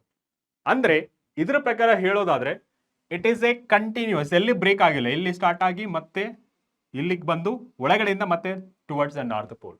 ಅಂದ್ರೆ ಕಂಟಿನ್ಯೂಯಸ್ ಅಂಡ್ ಕ್ಲೋಸ್ಡ್. ಕಂಟಿನ್ಯೂಸ್ ಅಂದ್ರೆ ಎಲ್ಲೂ ಬ್ರೇಕ್ ಆಗಿಲ್ಲ, ಅದೇ ರೀತಿ ಕ್ಲೋಸ್ ಸಹಿತ ಇದೆ, ಲೂಪ್ ಅಂತ ಹೇಳ್ತೀವಿ ಇದಕ್ಕೆ. ಓಕೆ, ಸೊ ಇದ್ರ ಪ್ರಕಾರ first property is clear. Second one, they never intersect each other. ನೀವು ನೋಡಿ, ಎಲ್ಲಾದ್ರೂ ಯಾವ್ದಾದ್ರೂ ಲೈನ್ಸ್ ಇಂಟರ್ಸೆಕ್ಟ್ ಆಗಿದೆನಾ, ಅಂದ್ರೆ ಈ ತರ ಮೂವ್ ಆಗಿ ಇಲ್ಲಿ ಇಂಟರ್ಸೆಕ್ಟ್ ಆಗೋದು, ಅಥವಾ ಇಲ್ಲಿಂದ ಈ ತರ ಮೂವ್ ಆಗಿ ಇಲ್ಲಿ ಇಂಟರ್ಸೆಕ್ಟ್ ಆಗೋದು ಆಗಿದೆನಾ, ಇಲ್ಲ. ಕೆಳಗಡೆ ಸಹಿತ ನೋಡಿ, ಈ ತರ ಮೂವ್ ಆಗಿದೆನಾ, ಇಲ್ಲಿ ಇಂಟರ್ಸೆಕ್ಟ್ ಆಗಿದೆ. ಅದೇ ರೀತಿ ಇಲ್ಲಿ ಈ ತರ ಮೂವ್ ಆಗಿ ಇಲ್ಲಿ ಇಂಟರ್ಸೆಕ್ಟ್ ಆಗಿದೆನಾ, ಈ ತರ ಆಗಿದೆನಾ, ಇಲ್ಲ. ಸೊ ಒರಿಜಿನಲ್ ಡಯಾಗ್ರಾಮ್ ನೋಡಿದ್ರೆ ನಿಮ್ಗೆ ಯಾವುದು ಕಾಣಿಸಲ್ಲ ಅದು, ರೈಟ್. ಸೊ ಇಲ್ಲಿ ಯಾವುದೇ magnetic field lines cannot cross each other. Simple. Intersect ಅಂದ್ರೆ ಕ್ರಾಸ್ ಆಗೋದು ಅಥವಾ ಮೀಟ್ ಆಗೋದು ಆಗಲ್ಲ. ಮೀಟ್ ಆದ್ರೆ ಏನಾಗುತ್ತೆ, that indicates at that point the magnetic field has a two direction. ಯಾವ್ದಾದ್ರು ಒಂದು ಕ್ವಾಂಟಿಟಿಗೆ 2 ಡೈರೆಕ್ಷನ್ ಇರಕ್ಕೆ ಸಾಧ್ಯನಾ, ನೋ. 2 ಡೈರೆಕ್ಷನ್ಸ್ ಆಗಿಲ್ಲ, single direction possible. Okay, so ಅದರಿಂದ ಇಟ್ ಈಸ್ ಅಬ್ಸರ್ಡ್ ಅಂತ ಹೇಳ್ತಾರೆ, it is impossible. The two field lines cannot intersect each other. If so, that indicates a 2 direction at that particular point and it is impossible. Clear? And third point, they are crowded near the poles of a magnet where magnetic field is strong and are less crowded where the magnetic field is weak. ಏನಿದ್ರ ಅರ್ಥ, ಎಲ್ಲಿ magnetic field lines ಒತ್ತತಾಗಿರುತ್ತೆ ಅಂದ್ರೆ dense ಆಗಿರುತ್ತೆ ಅಥವಾ crowd ಆಗಿರುತ್ತೆ, ಅಲ್ಲಿ ನಾವು ಏನು indicate ಮಾಡ್ತೀವಿ, that indicates a strength of a magnetic field is more. ಎಲ್ಲಿ ಕ್ರೌಡಿಂಗ್ ಕಮ್ಮಿ ಇರುತ್ತೆ ಅಥವಾ ಡೆನ್ಸಿಟಿ ಕಮ್ಮಿ ಇರುತ್ತೆ, ಅದನ್ನ ನಾವು ಲೆಸ್ ಸ್ಟ್ರೆಂತ್ ಅಂತ ಹೇಳ್ತೀವಿ ಕಂಪೇರಿಟಿವ್ಲಿ. ಓಕೆ, ನೀವು ನೋಡ್ಬೋದು ನಿಯರ್ ದ ಪೋಲ್ಸ್, ನೀವು ನೋಡಿ ಜಾಸ್ತಿ ಫೀಲ್ಡ್ ಲೈನ್ಸ್ ಇದೆ. ಓಕೆ, ಮ್ಯಾಗ್ನೆಟಿಕ್ ಫೀಲ್ಡ್ ಲೈನ್ಸ್ ಇಲ್ಲಿ ನೋಡಿ ಕಮ್ಮಿ ಇದೆ. ಅದೇ ರೀತಿ ಸ್ಪೇಸಿಂಗ್ ನೋಡಿ, ದೂರ ಹೋಗ್ತಾ ಹೋಗ್ತಾ ಸ್ಪೇಸಿಂಗ್ ಸಹಿತ ಜಾಸ್ತಿ ಆಗ್ತಾ ಇದೆ. ಸೊ ಇಲ್ಲಿ ನಾರ್ತ್ ಪೋಲ್ ಮತ್ತೆ ಸೌತ್ ಪೋಲ್ ಅಲ್ಲಿ ಕ್ರೌಡಿಂಗ್ ಜಾಸ್ತಿ ಇದೆ. That indicates near the poles the magnetic field strength is more. Is it clear? Third point. Okay, so these are the properties of ಆ ಮ್ಯಾಗ್ನೆಟಿಕ್ ಫೀಲ್ಡ್ ಲೈನ್ಸ್ ಅಥವಾ lines of forces ಅಂತಾನು ಹೇಳ್ತೀವಿ. So ಈ 3 points ಬರೆದ್ರು ಸಾಕು. Clear? First one ಏನ್ ಹೇಳ್ತೀರಾ, outside and inside the magnetic field, I mean inside the bar magnet ಯಾವ ತರ ಮ್ಯಾಗ್ನೆಟಿಕ್ ಫೀಲ್ಡ್ ಲೈನ್ಸ್ ಇದೆ. Outside magnet, the magnetic field lines originate from north pole and move towards south pole, and inside bar magnet it is magnetic field lines move from south pole to north pole, hence it forms closed and continuous curves. Okay, second point ಏನು ಹೇಳ್ತೀರಾ, the field lines cannot ಅಥವಾ can never intersect each other ಅಂದ್ರೆ cannot cross each other ಅಂತ. Okay, third point ಏನು ಹೇಳ್ತೀರಾ, near the poles the magnetic field lines are crowded. Okay, that indicates a strength is more ಅಂತ ಅರ್ಥ. Clear? Okay, next one. Magnetic field due to current carrying conductor. So already ನಾವು ಇದ್ರ ಬಗ್ಗೆ discuss ಮಾಡಿದ್ವಿ, right? So arrested experiment ಮೂಲಕ ನಾವು ಏನ್ ತಿಳ್ಕೊಂಡಿದ್ವಿ? Current carrying conductor produces a magnetic field, right? So ಈ ಕರೆಂಟ್ ಕ್ಯಾರಿಂಗ್ ಕಂಡಕ್ಟರ್ ಅಂದ್ರೆ ವೈರ್ ಬಗ್ಗೆ ಮಾತಾಡ್ತಿರೋದು. ಓಕೆ, ಈ wire can be in different shape. ಆ ಸ್ಟ್ರೇಟ್ ವೈರ್ ಆಗಿರ್ಬೋದು, ಅಥವಾ ಕರ್ವ್ ವೈರ್ ಆಗಿರ್ಬೋದು ಅಂದ್ರೆ ಆರ್ಕ್, ಅಥವಾ ಲೂಪ್ ಆಗಿರ್ಬೋದು ಅಂದ್ರೆ ಸರ್ಕಲ್, ಅಥವಾ ಮಲ್ಟಿಪಲ್ ಲೂಪ್ ಆಗಿರ್ಬೋದು, ಅದನ್ನ ಕಾಯಿಲ್ ಅಂತ ಕರಿತೀವಿ. ಸೊ ಈ ಟೈಮಲ್ಲಿ ನಮಗೆ ಯಾವ ತರ ಮ್ಯಾಗ್ನೆಟಿಕ್ ಫೀಲ್ಡ್ ಪ್ಯಾಟರ್ನ್ ಸಿಗುತ್ತೆ, ಓಕೆ, ಯಾವ ತರ ಮ್ಯಾಗ್ನೆಟಿಕ್ ಫೀಲ್ಡ್ ಪ್ಯಾಟರ್ನ್ ಸಿಗುತ್ತೆ, ಮತ್ತೆ ಅದರ ಪ್ರಾಪರ್ಟೀಸ್ ಹೇಗಿರುತ್ತೆ, ಮತ್ತೆ ಸ್ಟ್ರೆಂತ್ ಆಫ್ ಮ್ಯಾಗ್ನೆಟಿಕ್ ಫೀಲ್ಡ್ ಯಾವ ಪ್ಯಾರಾಮೀಟರ್ಸ್ ಮೇಲೆ ಡಿಪೆಂಡ್ ಆಗಿರುತ್ತೆ ಅನ್ನೋದು ಈ ಕಾನ್ಸೆಪ್ಟ್ ಅಂಡರ್ ಅಲ್ಲಿ ನಾವು ತಿಳ್ಕೊಂತೀವಿ. Okay, so first one, current carrying conductor. First shape ಯಾವ್ದಿದೆ? Straight. First shape of current carrying conductor, straight current carrying conductor. ನೋಡಿ, ನಿಮ್ಗೆ ಮತ್ತೊಂದ್ಸತಿ ಹೇಳ್ತೀನಿ ನೋಡಿ. Conductor is nothing but wire. Conductor is nothing but wire. ಯಾವಾಗ ಕರೆಂಟ್ ಈ wire ಅಲ್ಲಿ flow ಆಗುತ್ತೆ, ಆ wire produces a magnetic field. ಅರ್ಥ ಆಯ್ತಾ? Produces a magnetic field. So first ನಾವು ಡಯಾಗ್ರಾಮ್ನ ನೆನಪು ಮಾಡ್ಕೊಳ್ಳಿ. ಓಕೆ, ಇದು ಮೈಂಡ್ ಮ್ಯಾಪ್ ಮತ್ತೆ ಸಮ್ಮರಿ ಸೀರೀಸ್ ಆಗಿರೋದ್ರಿಂದ ನಾವು ಡಯಾಗ್ರಾಮ್ ಇನ್ಕ್ಲೂಡ್ ಮಾಡಿಲ್ಲ. ಓಕೆ, ಜಸ್ಟ್ ಇಮ್ಯಾಜಿನ್ ಮಾಡ್ಕೊಳ್ಳಿ. ಸೊ ಇದು ಕರೆಂಟ್ ಕ್ಯಾರಿಂಗ್ ಕಂಡಕ್ಟರ್. ಓಕೆ, ಇದ್ರ ಸುತ್ತಲೂ ಮ್ಯಾಗ್ನೆಟಿಕ್ ಫೀಲ್ಡ್ ಪ್ರೊಡ್ಯೂಸ್ ಆಗಿದೆ. ಓಕೆ, ಯಾವ ತರ ಪ್ರೊಡ್ಯೂಸ್ ಆಗಿದೆ? ಸರ್ಕ್ಯುಲರ್ ಕಾನ್ಸಂಟ್ರಿಕ್ ಸರ್ಕಲ್ ಅಂತ ಹೇಳ್ತೀವಿ. So first circle, second circle, third circle ಅಂದ್ರೆ ಈ ತರ ಇನ್ಕ್ರೀಸ್ ಆಗ್ತಾ ಹೋಗುತ್ತೆ. First circle, second circle, third circle and fourth circle, fifth circle, ಈ ತರ ಇನ್ಕ್ರೀಸ್ ಆಗ್ತಾ ಹೋಗುತ್ತೆ. ಅಂದ್ರೆ radius of first circle is less than compare to second one. Radius of second circle compare to third one it is less. ಈ ತರ first, second, third, fourth, fifth and so on radius of each circle consider ಮಾಡ್ಕೊಂಡ್ರೆ radius keep on increases. So ನಾವು magnetic needle ನ place ಮಾಡಿದಾಗ ನಮಗೆ ಗೊತ್ತಾಗುತ್ತೆ deflection. Okay, ಸಮೀಪ ಇಟ್ಟಾಗ ಒಂದು ಡಿಫ್ಲೆಕ್ಷನ್ ಇರುತ್ತೆ ಆಂಗಲ್, ದೂರ ಹೋದಾಗೆಲ್ಲ ಡಿಫ್ಲೆಕ್ಷನ್ ಚೇಂಜ್ ಆಗ್ತಾ ಹೋಗುತ್ತೆ, ಅಂದ್ರೆ ಕಮ್ಮಿ ಆಗ್ತಾ ಹೋಗುತ್ತೆ. What does it indicates? It indicates ಯಾವಾಗ ನಾವು ಕರೆಂಟ್ ಕ್ಯಾರಿಂಗ್ ಕಂಡಕ್ಟರ್ ಇಂದ ದೂರ ಹೋಗ್ತಾ ಇರ್ತೀವಿ, the strength of the magnetic field reduces ಅಂತ ಅರ್ಥ ಇದು. ಸೊ ಫಸ್ಟ್ ಪ್ಯಾರಾಮೀಟರ್ ಯಾವುದು? ಇಟ್ ಈಸ್ ದ ಡಿಸ್ಟೆನ್ಸ್ ಅಥವಾ radius from the concentric circle. So strength of the magnetic field is inversely proportional to the radius ಅಥವಾ distance ಅಂತ ಹೇಳ್ಬೋದು, distance from the wire. So first point ಯಾವ ತರ ಹೇಳ್ಬೋದು? The magnetic field lines around the straight conductor carrying current are concentric circle. ಅಂದ್ರೆ straight ವೈರ್ದು ಯಾವ shape ಅಲ್ಲಿ ಇರುತ್ತೆ? Concentric circle. Whose centre lies on the wire. Centre of the circle ಯಾವ್ದಾಗಿರುತ್ತೆ? ವೈರೇ ಆಗಿರುತ್ತೆ. ಓಕೆ, ಸೊ ನಿಮ್ಗೆ ಕೇಳ್ಬೋದು ವಾಟ್ ಈಸ್ ದ ಪ್ಯಾಟರ್ನ್ ಅಥವಾ what is the shape of a magnetic field due to current carrying straight wire ಅಂತ ಹೇಳ್ತಾರೆ. What will be your answer? That is the concentric circles. Okay, so ಆಗಿತ್ತಂದ್ರೆ in this case magnetic field and dependent parameter ಯಾವ್ದಾವ್ದು? ಎರಡೇ parameter. ಒಂದು strength of the current, ಇನ್ನೊಂದು distance. More the amount of current flowing through the wire ಏನಾಗಿರುತ್ತೆ?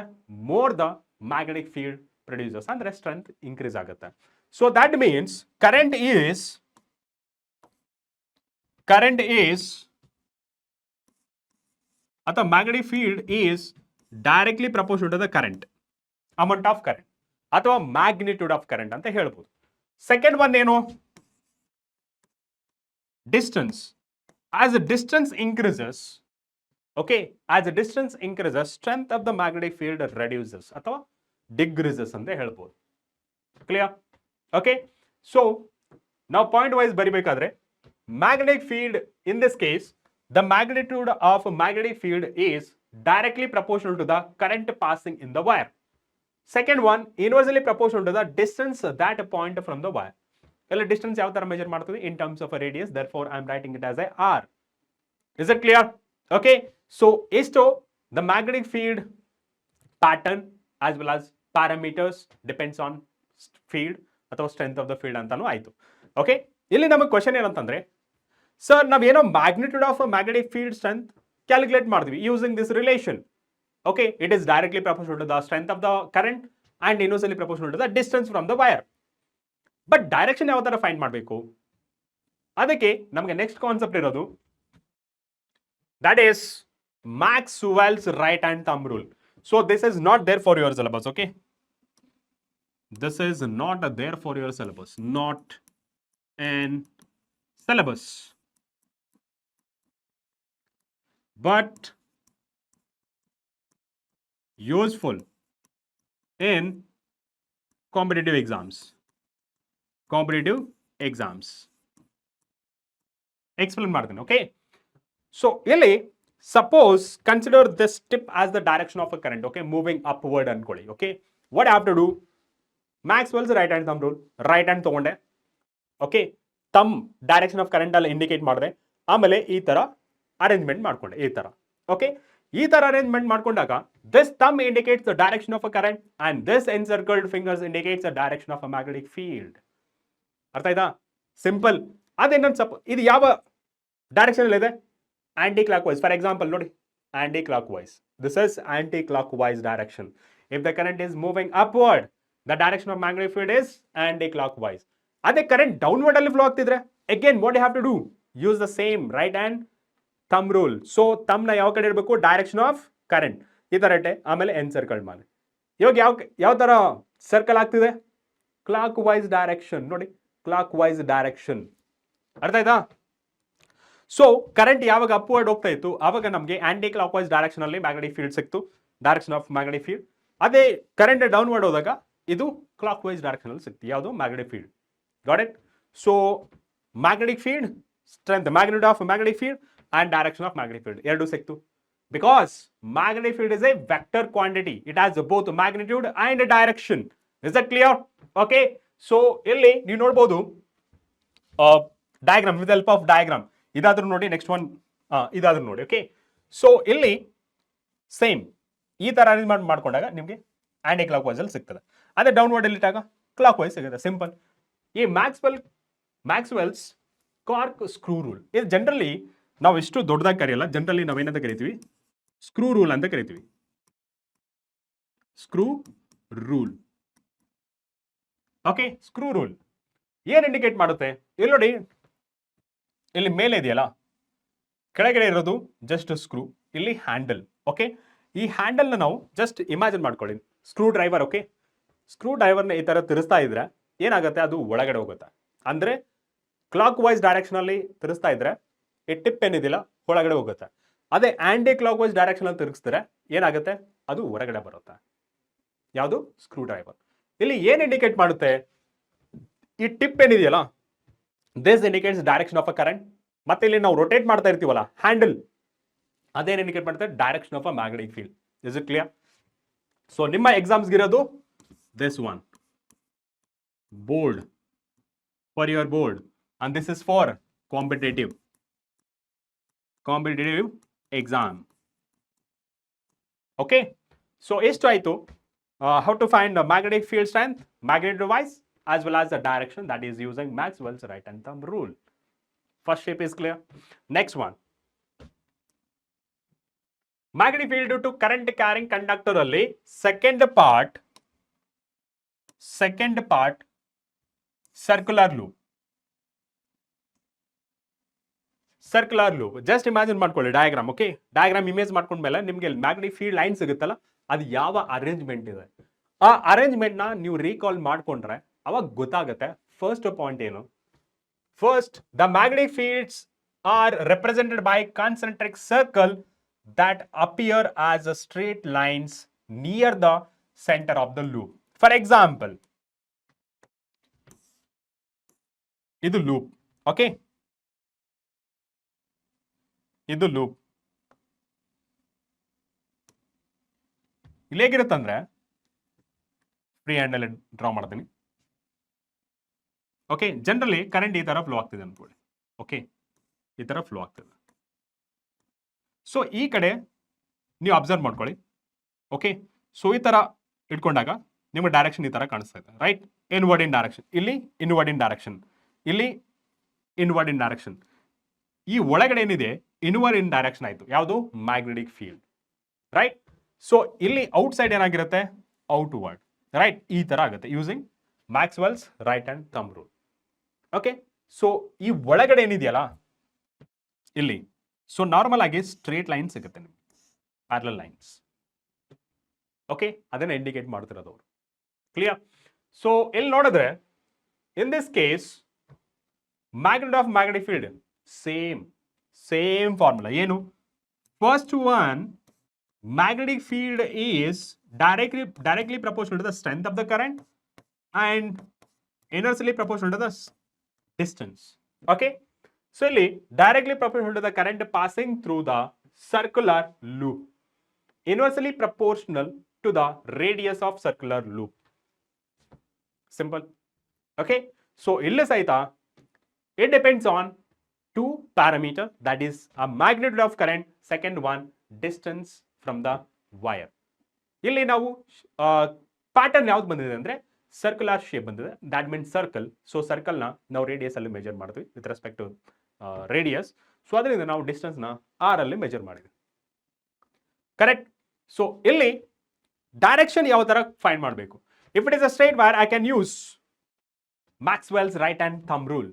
But ಈ ತರ loop ಅಲ್ಲಿ ಇದ್ದಾಗ ನಮಗೆ ಸ್ವಲ್ಪ ಕಷ್ಟ ಆಗುತ್ತೆ. ಓಕೆ, ಸ್ವಲ್ಪ ಕಷ್ಟ ಆಗುತ್ತೆ ಡೈರೆಕ್ಷನ್ ಆಫ್ ಆ ಮ್ಯಾಗ್ನೆಟಿಕ್ ಫೀಲ್ಡ್ ಫೈಂಡ್ ಮಾಡೋಕ್ಕೆ.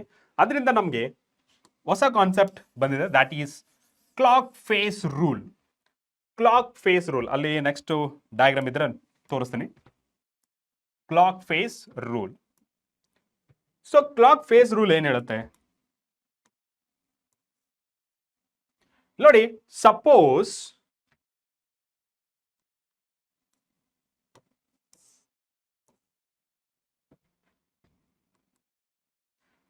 direction of current clockwise. Okay, direction of current is clockwise.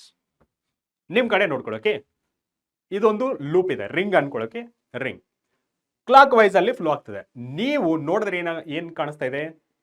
ಈ ತರ ನನಗೆ ಇಲ್ಲಿ ಆಂಟಿ ಕ್ಲಾಕ್ ವೈಸ್ ಕಾಣಿಸ್ತಾ ಇದೆ, ನಿಮಗೆ ಕ್ಲಾಕ್ ವೈಸ್ ತರ ಕಾಣಿಸ್ತಾ ಇದೆ. ನೋಡಿ, ನನಗೆ ಕ್ಲಾಕ್ ವೈಸ್, ನನಗೆ ಆಂಟಿ ಕ್ಲಾಕ್ ವೈಸ್, ನಿಮಗೆ ಕ್ಲಾಕ್ ವೈಸ್. ಇವಾಗ ನನಗೆ ಇದು ಕ್ಲಾಕ್ ವೈಸ್, ನಿಮಗೆ anticlockwise, opposite side ಅಲ್ಲಿ ಇರ್ತೀವಲ್ಲ ಅದರಿಂದ. ಓಕೆ, ಸೊ ಇಲ್ಲಿ ಏನ್ ಸಿಂಪಲ್ ಆಗಿ ಅರ್ಥ ಮಾಡ್ಕೊಳ್ಳೋದಂದ್ರೆ, ಒಂದು ರಿಂಗ್ ನ ಕನ್ಸಿಡರ್ ಮಾಡ್ಕೊಳ್ಳಿ, ಅದರಲ್ಲಿ ಕರೆಂಟ್ ಏನಾದ್ರೂ ಕ್ಲಾಕ್ ವೈಸ್ ಡೈರೆಕ್ಷನ್ ಅಲ್ಲಿ ಫ್ಲೋ ಆಯ್ತು ಅನ್ಕೊಳ್ಳಿ. ಆ ಪಾಯಿಂಟ್, ಆ ಸೈಡ್ ನ ಯಾವ ತರ ಕನ್ಸಿಡರ್ ಮಾಡ್ಕೋಬೇಕಂದ್ರೆ, that is a south pole. ಯಾವಾಗ ಕರೆಂಟ್ ಡೈರೆಕ್ಷನ್ ಕ್ಲಾಕ್ ವೈಸ್ ಅಲ್ಲಿ ಫ್ಲೋ ಆಗ್ತಿದ್ರೆ ಅದನ್ನ ಸೌತ್ ಪೋಲ್ ಅಂತ ಕನ್ಸಿಡರ್ ಮಾಡ್ಕೊಂತೀವಿ. If it is the south pole, what about opposite side? That will be north pole, that is anticlockwise. ಇನ್ನೊಂದ್ ತರ ಹೇಳ್ಬೋದು. ಯಾವ ತರ? If I consider this is a anticlockwise, this side is a aunty clock wise, ಅಂದ್ರೆ current aunty clock wise ಇಲ್ಲಿ flow ಆಗ್ತಿದೆ, then what is the pole of this side? So this side will be north pole, and opposite side ನಿಮ್ಗೆ ಯಾವ ತರ ಕಾಣಿಸ್ತಿದೆ? Clock wise, ಅಂದ್ರೆ that will be south pole. ಅದನ್ನ ಇಲ್ಲಿ ಹೇಳ್ತಿರೋದು ಏನು? If the current is moving clock wise, ಇಲ್ಲಿ ಕ್ಲಾಕ್ ವೈಸ್ ಫ್ಲೋ ಆಗ್ತಿದ್ರೆ ಅದನ್ನ ನಾವು ಸೌತ್ ಮ್ಯಾಗ್ನೆಟಿಕ್ ಪೋಲ್ ಅಂತ ಕರಿತೀವಿ. The direction of current in this face of a circular wire is a clockwise. So this face of circular wire carrying current will act as a south magnetic pole, S pole ಅಂತ ಬರ್ತಿದ್ರೆ. ಇಲ್ಲಿ ಉಲ್ಟಾ aunty clock wise ಅಂದ್ರೆ north pole. ಅರ್ಥ ಆಗ್ತಿದ್ದೀರಾ? North pole ಏನ್ ಹೇಳ್ತದೆ? The direction of current in this phase of a circular wire is anti-clockwise. So, this phase of a circular wire carrying current will act as a north magnetic pole. ಅಂದ್ರೆ full north magnetic pole, south magnetic pole ಅಂತೇಳಿ ಎಷ್ಟು ಉದ್ದುದ್ದ ಹೇಳಲ್ಲ, ನಾವು short ಆಗಿ S pole and N pole ಅಂತ ಕರಿತೀವಿ. S pole ಅಂತಂದ್ರೆ south magnetic pole, N pole ಅಂತಂದ್ರೆ ನಾರ್ತ್ ಮ್ಯಾಗ್ನೆಟಿಕ್ ಪೋಲ್ ಅಂತ ಕರಿತೀವಿ. Right? Easy. Next shape, that is a solenoid. ಇದ್ರ ಮೇಲಂತೂ ತುಂಬಾ ಕ್ವಶನ್ಸ್ ರೈಸ್ ಆಗತ್ತೆ. ಓಕೆ, ಏನಿದು ಸೊಲನಾಯ್ಡ್ ಅಂತಂದ್ರೆ? ಫಾರ್ ಎಕ್ಸಾಂಪಲ್ ಇದು ಸಿಲಿಂಡ್ರಿಕಲ್ ಆಬ್ಜೆಕ್ಟ್ ಅನ್ಕೊಳ್ಳಕ್ಕೆ, ಸಿಲಿಂಡರ್. ಇದ್ರ ಮೇಲೆ ನಾನು ಕಾಪರ್ ವೈರ್ ತಗೊಂಡು ಈ ತರ ಸುತ್ತಾ ಇದ್ರೆ, ಓಕೆ, ಮಲ್ಟಿಪಲ್ ಟರ್ನ್ಸ್ ಈ ತರ ಸುತ್ತಾ ಇದ್ರೆ, ಈ ಅರೇಂಜ್ಮೆಂಟ್ ನ ಈ ಕಡೆ ಒಂದು ಎಂಡ್ ಇರುತ್ತೆ, ಈ ಕಡೆ ಒಂದು ಎಂಡ್ ಇರುತ್ತೆ, ಎಂಡ್ಸ್ ಆಫ್ ದ ಕಂಡಕ್ಟರ್ ಅನ್ಕೊಳ್ಳಿ, ends of the wire.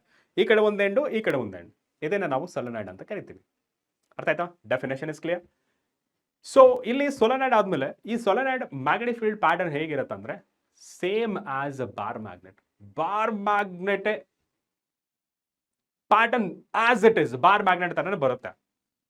But ಇಲ್ಲಿ ಕೆಲವು ಡಿಫ್ರೆನ್ಸ್ ಇದೆ, ಅದನ್ನ ಎಕ್ಸ್ಪ್ಲೇನ್ ಮಾಡ್ತೀನಿ. ಓಕೆ, ಸೊ ಇಲ್ಲಿ solenoid is A long coil containing A large number of close turns of insulated copper wire. ಅಂದ್ರೆ ಇದ್ರ ಮೇಲೆ ವೈರ್ ಸುತ್ತದೆ ಅಂತ ಹೇಳಿದನ ಅದು ಯಾವ ತರ ಇರುತ್ತೆ, ಇನ್ಸುಲೇಟೆಡ್ ಆಗಿರುತ್ತೆ. ಅಂದ್ರೆ ಅದ್ರ ಮೇಲೆ ರಬ್ಬರ್ ಇರುತ್ತೆ. ನಾರ್ಮಲ್ ಆಗಿ ನಮ್ಮ ವೈರ್ ಹೇಗಿರುತ್ತೆ ಮನೆಗಳಲ್ಲಿ ವೈರ್ ನೋಡಿದ್ರಲ್ಲ, ಸೊ ಆ ಥರ. ಸೊ ಇನ್ಸುಲೇಟೆಡ್ ವೈರ್ ಇಂದ ನಾನು ನಂಬರ್ ಆಫ್ ಟರ್ನ್ಸ್ ಅಲ್ಲಿ ಅದನ್ನ ಸುತ್ತಿದ್ದೀನಿ. ಓಕೆ, ಅದು 5 ಆಗಿರ್ಬೋದು, 10 ಆಗಿರ್ಬೋದು, 15 ಆಗಿರ್ಬೋದು, ಅಥವಾ 20 ಆಗಿರ್ಬೋದು. ಓಕೆ, ಸೊ ಈ ಅರೇಂಜ್ಮೆಂಟ್ ನಾವು ಸೊಲೆನಾಯ್ಡ್ ಅಂತ ಕರಿತೀವಿ. The magnetic field produce by current carrying solenoid is similar to a magnetic field produce by bar magnet. Simple. Already ನಾವು ಬಾರ್ ಮ್ಯಾಗ್ನೆಟ್ ಬಗ್ಗೆ ಡಿಸ್ಕಸ್ ಮಾಡೋದಲ್ಲ. ಸೇಮ್ ಪ್ಯಾಟರ್ನ್ ನಿಮಗೆ ಕ್ವಶನ್ ಬರ್ಬೋದು. The pattern of magnetic field due to bar magnet is similar to straight wire conductor, loop, ಇನ್ನೊಂದು solenoid. ಯಾವ್ದು similar ಆಗಿರುತ್ತೆ? ಸೊಲೆನಾಯ್ಡ್ಗೆ. Current carrying solenoid. Okay, normal solenoid ಅಲ್ಲ, ಕರೆಂಟ್ ಕ್ಯಾರಿಂಗ್ ಸೊಲೆನಾಯ್ಡ್. ಅದರಲ್ಲಿ current flow ಆದ್ರೆ ಮಾತ್ರ ನಾವು ಅದನ್ನ ಮ್ಯಾಗ್ನೆಟಿಕ್ ಫೀಲ್ಡ್ ಪ್ಯಾಟರ್ನ್ ಡಿಸ್ಕಸ್ ಮಾಡೋಕ್ಕಾಗುತ್ತೆ. ಯಾಕಂದ್ರೆ current carrying conductor produces a magnetic field around it. Clear? Next one. In this case, the strength of a magnetic field depends on number of turns and ಇಲ್ಲಿ ನಿಮಗೆ number of turns capital letter and small letter N ಗೆ ಹೇಳ್ತೇನೆ ನೋಡಿ. ಈ small letter N ಅಂತಂದ್ರೆ number of turns per unit length ಅಂತ. Okay, number of turns per unit length. ಇದು number of turns.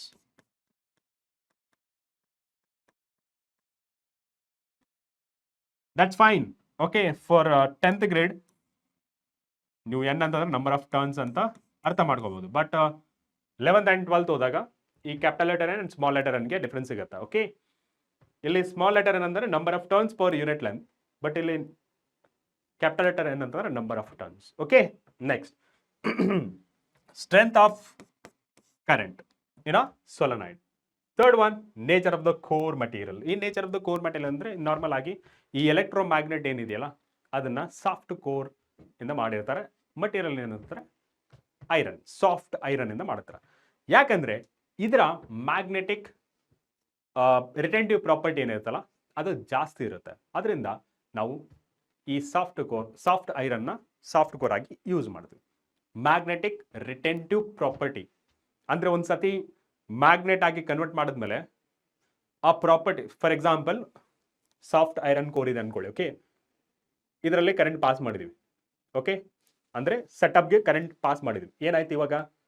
Magnet ಆಯ್ತು. ಕರೆಂಟ್ ಆಫ್ ಮಾಡಿದೀವಿ. ಏನಾಯ್ತು ಇವಾಗ? ಕರೆಂಟ್ ಫ್ಲೋ ಆಗೋದು ಸ್ಟಾಪ್ ಆದ್ರೆ ಮ್ಯಾಗ್ನೆಟಿಕ್ ಫೀಲ್ಡ್ ಪ್ರೊಡ್ಯೂಸ್ ಮಾಡೋದು ಸ್ಟಾಪ್ ಆಯ್ತು. ಅವಾಗ ಏನಾಗುತ್ತೆ, ಇಲ್ಲಿ ಫೀಲ್ಡ್ ಇರುತ್ತಲ್ಲ ಸ್ಟ್ರೆಂತ್, ಅದು ಬೇಗ ಹಾಳಾಗಲ್ಲ. ಅಂದ್ರೆ it do not loss it's attractive property suddenly.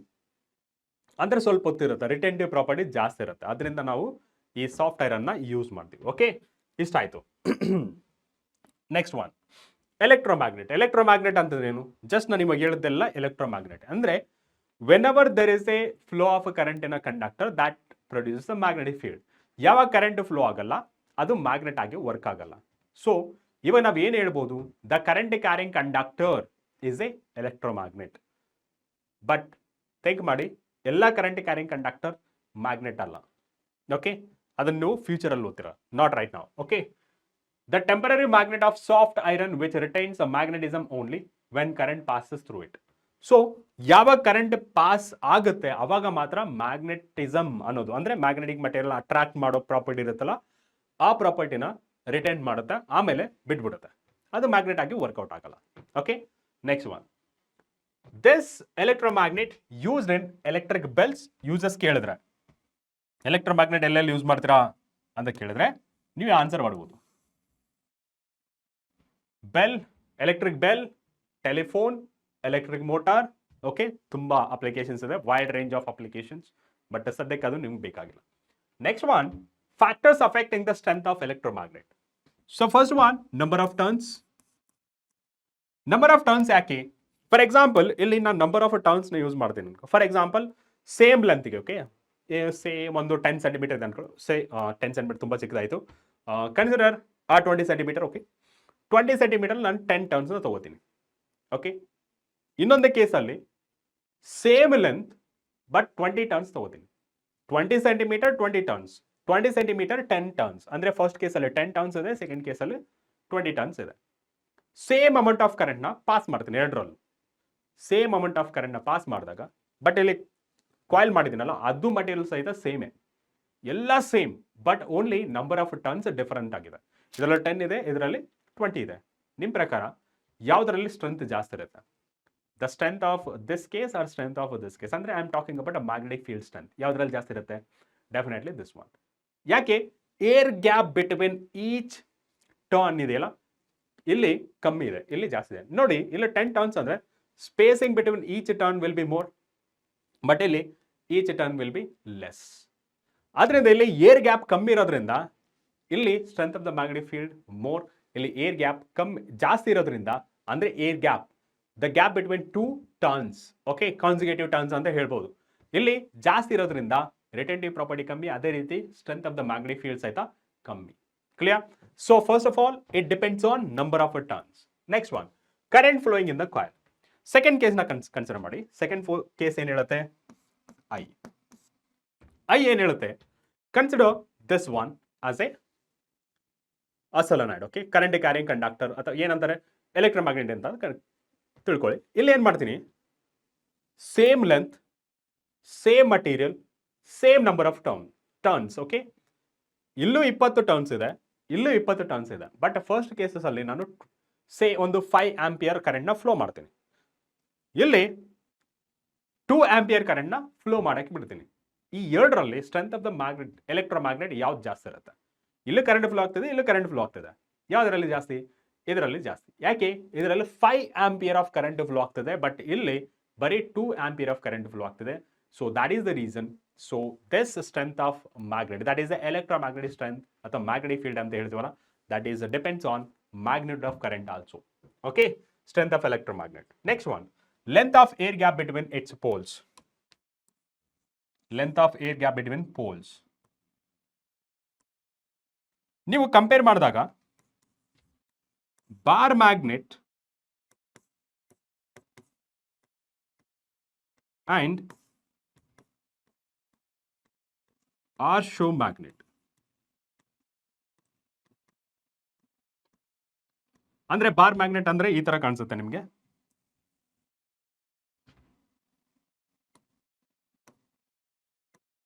ಈ ತರ ಕಾಣಿಸುತ್ತೆ.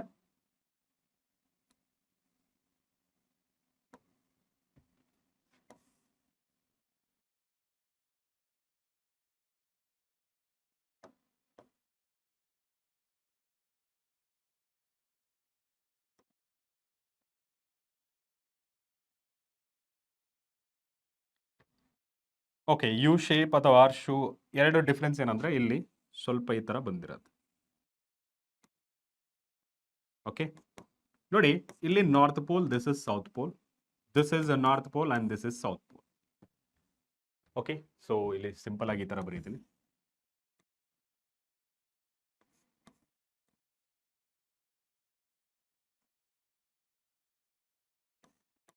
ಈ ತರ ಇರುತ್ತೆ ನೋಡಿ.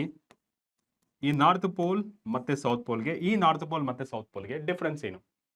ಇಲ್ಲಿ ನೋಡಿ, ಗ್ಯಾಪ್ ಜಾಸ್ತಿ ಇದೆ ನಾರ್ತ್ ಟು ಸೌತ್, ಇಲ್ಲಿ ನಾರ್ತ್ ಟು ಸೌತ್ ಗ್ಯಾಪ್ ಕಮ್ಮಿ ಇದೆ. ಸೊ ಸ್ಟ್ರೆಂತ್ ಆಫ್ ಎಲೆಕ್ಟ್ರೋಮ್ಯಾಗ್ನೆಟ್ ಯಾವ್ದಕ್ಕೆ ಜಾಸ್ತಿ ಇರುತ್ತೆ? ಇದಕ್ಕೆ, ಸೆಕೆಂಡ್ ಕೇಸ್ಗೆ. Okay, so less is the air gap, more will be the electromagnetic strength. Clear? Okay, so next one, force on a current carrying conductor placed in external magnetic field. ಏನೇ magnetic field ಅಂತ ಹೇಳಿದ್ದಾರೆ, but it is a external magnetic field. Current carrying conductor produces a magnetic field. Yes, already ನಮಗೆ external magnetic field ಇದೆ. ಈ magnetic field ನ external magnetic field ಅಲ್ಲಿ ಹಾಕಿದ್ರೆ ಏನಾಗುತ್ತೆ? ಫೋರ್ಸ್ ಎಕ್ಸಾಕ್ಟ್ ಆಗುತ್ತೆ, ಎರಡರ ಮೇಲೆ ಎಕ್ಸಾಕ್ಟ್ ಆಗುತ್ತೆ. ಬಟ್ ಇಲ್ಲಿ ಎಕ್ಸ್ಟರ್ನಲ್ ಮ್ಯಾಗ್ನೆಟಿಕ್ ಫೀಲ್ಡ್ ನ ಫಿಕ್ಸ್ ಆಗಿಟ್ರೆ, ಅಂದ್ರೆ ಮೂವ್ ಆಗಕ್ಕೆ ಬಿಡದೆ ಫಿಕ್ಸ್ ಆಗಿಟ್ರೆ, ಇಲ್ಲಿ ನಾನು ಕರೆಂಟ್ ಕ್ಯಾರಿಂಗ್ ವೈರ್ ತರ್ತೀನಿ. ಓಕೆ, ಇದು ವೈರ್ ಅನ್ಕೊಳ್ಳಿ, ಕರೆಂಟ್ ಕ್ಯಾರಿಂಗ್ ವೈರ್. ಸೊ ಇದರಲ್ಲಿ ಕರೆಂಟ್ ಪಾಸ್ ಆಗಂಗೆ ಮಾಡ್ತೀನಿ. ಏನಾಗುತ್ತೆ? It acts as a magnet.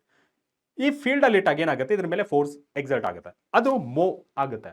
ಇಲ್ಲಿ ಎರಡು ಪೋಲ್ ಇರೋದ್ರಿಂದ it can be attractive or repulsive ಅಲ್ವಾ, it can be attractive or repulsive. So ಇದು ಫೀಲ್ಡ್ ಒಳಗೂ ಬರ್ಬೋದು ಅಥವಾ ಫೀಲ್ಡ್ ಆಚೆನೂ ಹೋಗ್ಬೋದು due to magnetic force, right.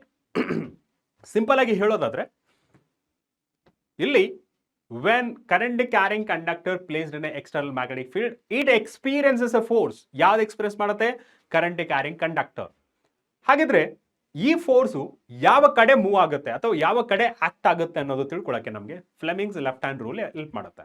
Fleming's left hand rule ಏನ್ ಹೇಳುತ್ತೆ, ಈ ತರ ಹೋಲ್ಡ್ ಮಾಡ್ಕೊಂಡ್ರೆ thumb finger, four finger and central finger. Okay, thumb finger, four finger and central finger ಏನ್ ಹೇಳುತ್ತೆ, FMC, ಫಾದರ್ ಮದರ್ ಚೈಲ್ಡ್. ಇದು short trick. Okay, father mother child. So father ಅಲ್ಲಿ F ನ ತಗೊಳ್ಳಿ ಅಂದ್ರೆ ಫೋರ್ಸ್. ಓಕೆ, ಮದರ್ ಅಲ್ಲಿ first letter M ನ ತಗೊಳ್ಳಿ, that is a magnetic field. Central finger that is child, C ತಗೊಳ್ಳಿ, ದಟ್ ಈಸ್ ದ ಕರೆಂಟ್. ಎಲ್ಲದಕ್ಕೂ ಡೈರೆಕ್ಷನ್ ಆಡ್ ಮಾಡಿ, direction of force, direction of magnetic field, direction of a current. Simple. ಮೂರ್ನ ಈ ತರ arrangement ಮಾಡ್ಕೊಳ್ಳಿ. ಏನು ಈ arrangement, mutually perpendicular to each other, ಒಂದರಿಂದ ಇನ್ನೊಂದಕ್ಕೆ 90 ಡಿಗ್ರಿ ಡಿಫರೆನ್ಸ್ ಇರುತ್ತೆ. ಆ ತರ ಅರೇಂಜ್ಮೆಂಟ್ ಮಾಡ್ಕೊಂಡ್ರೆ ಅದನ್ನ ನಾವು ಫ್ಲೆಮಿಂಗ್ಸ್ ಲೆಫ್ಟ್ ಹ್ಯಾಂಡ್ ರೂಲ್ಗೆ ಯೂಸ್ ಮಾಡ್ಕೋಬಹುದು. ಓಕೆ, ಸೊ ಈ ತರ ಯೂಸ್ ಮಾಡ್ಕೊಂಡಾಗ ಸೊ ಈ ಥಂಬ್ ಇಂಡಿಕೇಟ್ ಮಾಡ್ತಾ direction of motion of a conductor, ಅಂದ್ರೆ ಡೈರೆಕ್ಷನ್ ಆಫ್ ಫೋರ್ಸ್. ಇದೇನು ಇಂಡಿಕೇಟ್ ಮಾಡುತ್ತೆ, ಡೈರೆಕ್ಷನ್ ಆಫ್ ಮ್ಯಾಗ್ನೆಟಿಕ್ ಫೀಲ್ಡ್. ಇದೇನು ಇಂಡಿಕೇಟ್ ಮಾಡುತ್ತೆ, central finger, that indicates the direction of a current. ಇದನ್ನು ಯೂಸ್ ಮಾಡ್ಕೊಂಡ್ರೆ ನಾವು ಈ ಎಕ್ಸ್ಟರ್ನಲ್ ಫೀಲ್ಡ್ ಅಲ್ಲಿ ಕರೆಂಟ್ ಕ್ಯಾರಿಂಗ್ ಕಂಡಕ್ಟರ್ನ ಪ್ಲೇಸ್ ಮಾಡಿದಾಗ ಯಾವ ಕಡೆ ಮೂವ್ ಆಗುತ್ತೆ ಅನ್ನೋದು ತಿಳ್ಕೊಳ್ಳೋಕ್ಕೆ ಸಹಾಯಕ ಆಗಿರುತ್ತೆ. Okay, so this is Fleming's left hand rule which helps to find direction of force. Okay, so ಇದನ್ನ ಪ್ರಿನ್ಸಿಪಲ್ ಯೂಸ್ ಮಾಡಿಕೊಂಡು ಈ ಮೋಟಾರ್ ಅಲ್ಲಿ ನಾವು ಅಪ್ಲಿಕೇಶನ್ ಯೂಸ್ ಮಾಡ್ಕೊಳ್ತೀವಿ. ಓಕೆ, ಸೊ ಈ ಮೋಟಾರ್ ಅಂದ್ರೇನು, ಇಲ್ಲಿ ಡೆಫಿನೆಟ್ಲಿ ಡೆಫಿನೇಷನ್ ಕೇಳ್ಬೋದು, ಪ್ರಿನ್ಸಿಪಲ್ ಕೇಳ್ಬೋದು, ಅದರಲ್ಲಿ ಕೆಲವು ಟರ್ಮ್ಸ್ ಬರುತ್ತೆ, ಸ್ಲಿಪ್ ರಿಂಗ್ ಮತ್ತೆ ಸ್ಪ್ಲಿಟ್ ರಿಂಗ್ ಅಂತ, ಕಮ್ಯುಟೇಟರ್. ಓಕೆ, ಸೊ ಈ ಟರ್ಮ್ಸ್ ಮೇಲೆ ಕಾನ್ಸಂಟ್ರೇಟ್ ಮಾಡಿ. Okay, first of all electric motor. Electric motor ಅಂದ್ರೇನು, motor is a device which converts electrical energy to mechanical energy.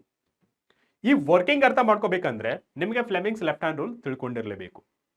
Okay, so ಇಲ್ಲಿ principle ಯಾವ್ದಾಗಿರುತ್ತೆ, the same principle, that is when a current carrying conductor ಅಥವಾ current carrying coil placed in external magnetic field, it experience a force. ಅದನ್ನ ನಾವು coil ಇಟ್ಟಾಗ ಅದ್ರ ಮೇಲೆ ಸಹಿತ force exert ಆಗುತ್ತೆ. ಸೊ ಅವಾಗ ರೊಟೇಷನ್ ಸ್ಟಾರ್ಟ್ ಆಗುತ್ತೆ. ಸೊ ಯಾವಾಗ ರೊಟೇಷನ್ ಸ್ಟಾರ್ಟ್ ಆಗುತ್ತೆ, that rotation is nothing but it associated with a mechanical energy. So electrical energy is converting into mechanical energy. ಈ ಮೋಟಾರ್ ಕಾನ್ಸೆಪ್ಟ್ ನಾವೆಲ್ಲೆಲ್ಲಿ ಯೂಸ್ ಮಾಡ್ತೀವಿ, electric fan ಆಗಿರ್ಬೋದು, okay, ಆಮೇಲೆ grinder ಆಗಿರ್ಬೋದು, ಅಥವಾ ವಾಷಿಂಗ್ ಮೆಷಿನ್ ಆಗಿರ್ಬೋದು, ಅಥವಾ ಎಲೆಕ್ಟ್ರಿಕ್ ಕಾರ್ಗಳಾಗಿರ್ಬೋದು, ನಥಿಂಗ್ ಬಟ್ ಎಲೆಕ್ಟ್ರಿಕಲ್ ವೆಹಿಕಲ್ಸ್ ಅಂತ ಕನ್ಸಿಡರ್ ಮಾಡ್ಕೋಬಹುದು. ಇವಾಗೆಲ್ಲ ಪೆಟ್ರೋಲ್ ಡೀಸೆಲ್ಗಿಂತ ಇವಾಗ ಎಲೆಕ್ಟ್ರಿಕ್ ಕಾರ್ಗಳೇ ಜಾಸ್ತಿ ಓಡ್ತಿದೆ, ರೈಟ್. ಸೊ ಇಲ್ಲಿ ಎಲೆಕ್ಟ್ರಿಕಲ್ ಎನರ್ಜಿನ ಮೆಕ್ಯಾನಿಕಲ್ ಎನರ್ಜಿಯಾಗಿ ಕನ್ವರ್ಟ್ ಮಾಡೋದೇ ಎಲೆಕ್ಟ್ರಿಕ್ ಮೋಟಾರ್. ಇದರಲ್ಲಿ AC ಮತ್ತೆ DC ಅಂತಿದೆ. ಓಕೆ, ಸೊ AC ಅಲ್ಲಿ ಯಾವ್ದು ಯೂಸ್ ಮಾಡ್ತಾರೆ, DC ಅಲ್ಲಿ ಯಾವ್ದು ಯೂಸ್ ಮಾಡ್ತಾರೆ ಅನ್ನೋದು ನೋಡೋಣ. Okay, so motor is A device which converts electrical energy into mechanical energy.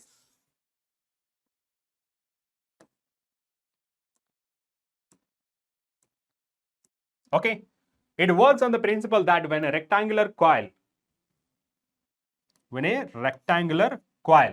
is placed in a magnetic field and a current is passed through it, a force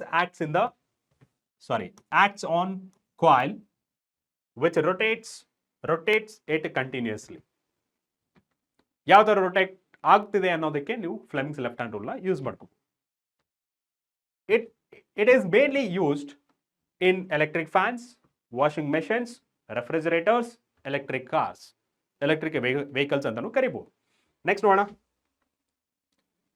electromagnetic induction. So ಇಷ್ಟೊತ್ತು current ಇಂದ ನಾವು magnetic field ನ produce ಮಾಡ್ಬೋದು ಅಂತ ಕಲ್ತೀವಿ, right, using Oersted experiment. But ನಮ್ಗೆ question ಕಾಡೋದು ಏನಂತಂದ್ರೆ ರಿವರ್ಸಿಬಿಲಿಟಿ ಸಾಧ್ಯನಾ? ಲೈಟ್ ಅಲ್ಲಿ ಪ್ರಿನ್ಸಿಪಲ್ ರಿವರ್ಸಿಬಿಲಿಟಿ ಕಲ್ತಿದ್ವಲ್ಲ, ಪ್ರಿನ್ಸಿಪಲ್ ಆಫ್ ರಿವರ್ಸಿಬಿಲಿಟಿ. ಅದೇ ರೀತಿ ಇಲ್ಲಿ ಕರೆಂಟ್ ಇಂದ ಮ್ಯಾಗ್ನೆಟಿಕ್ ಫೀಲ್ಡ್ ಪ್ರೊಡ್ಯೂಸ್ ಮಾಡಿದ್ವಿ.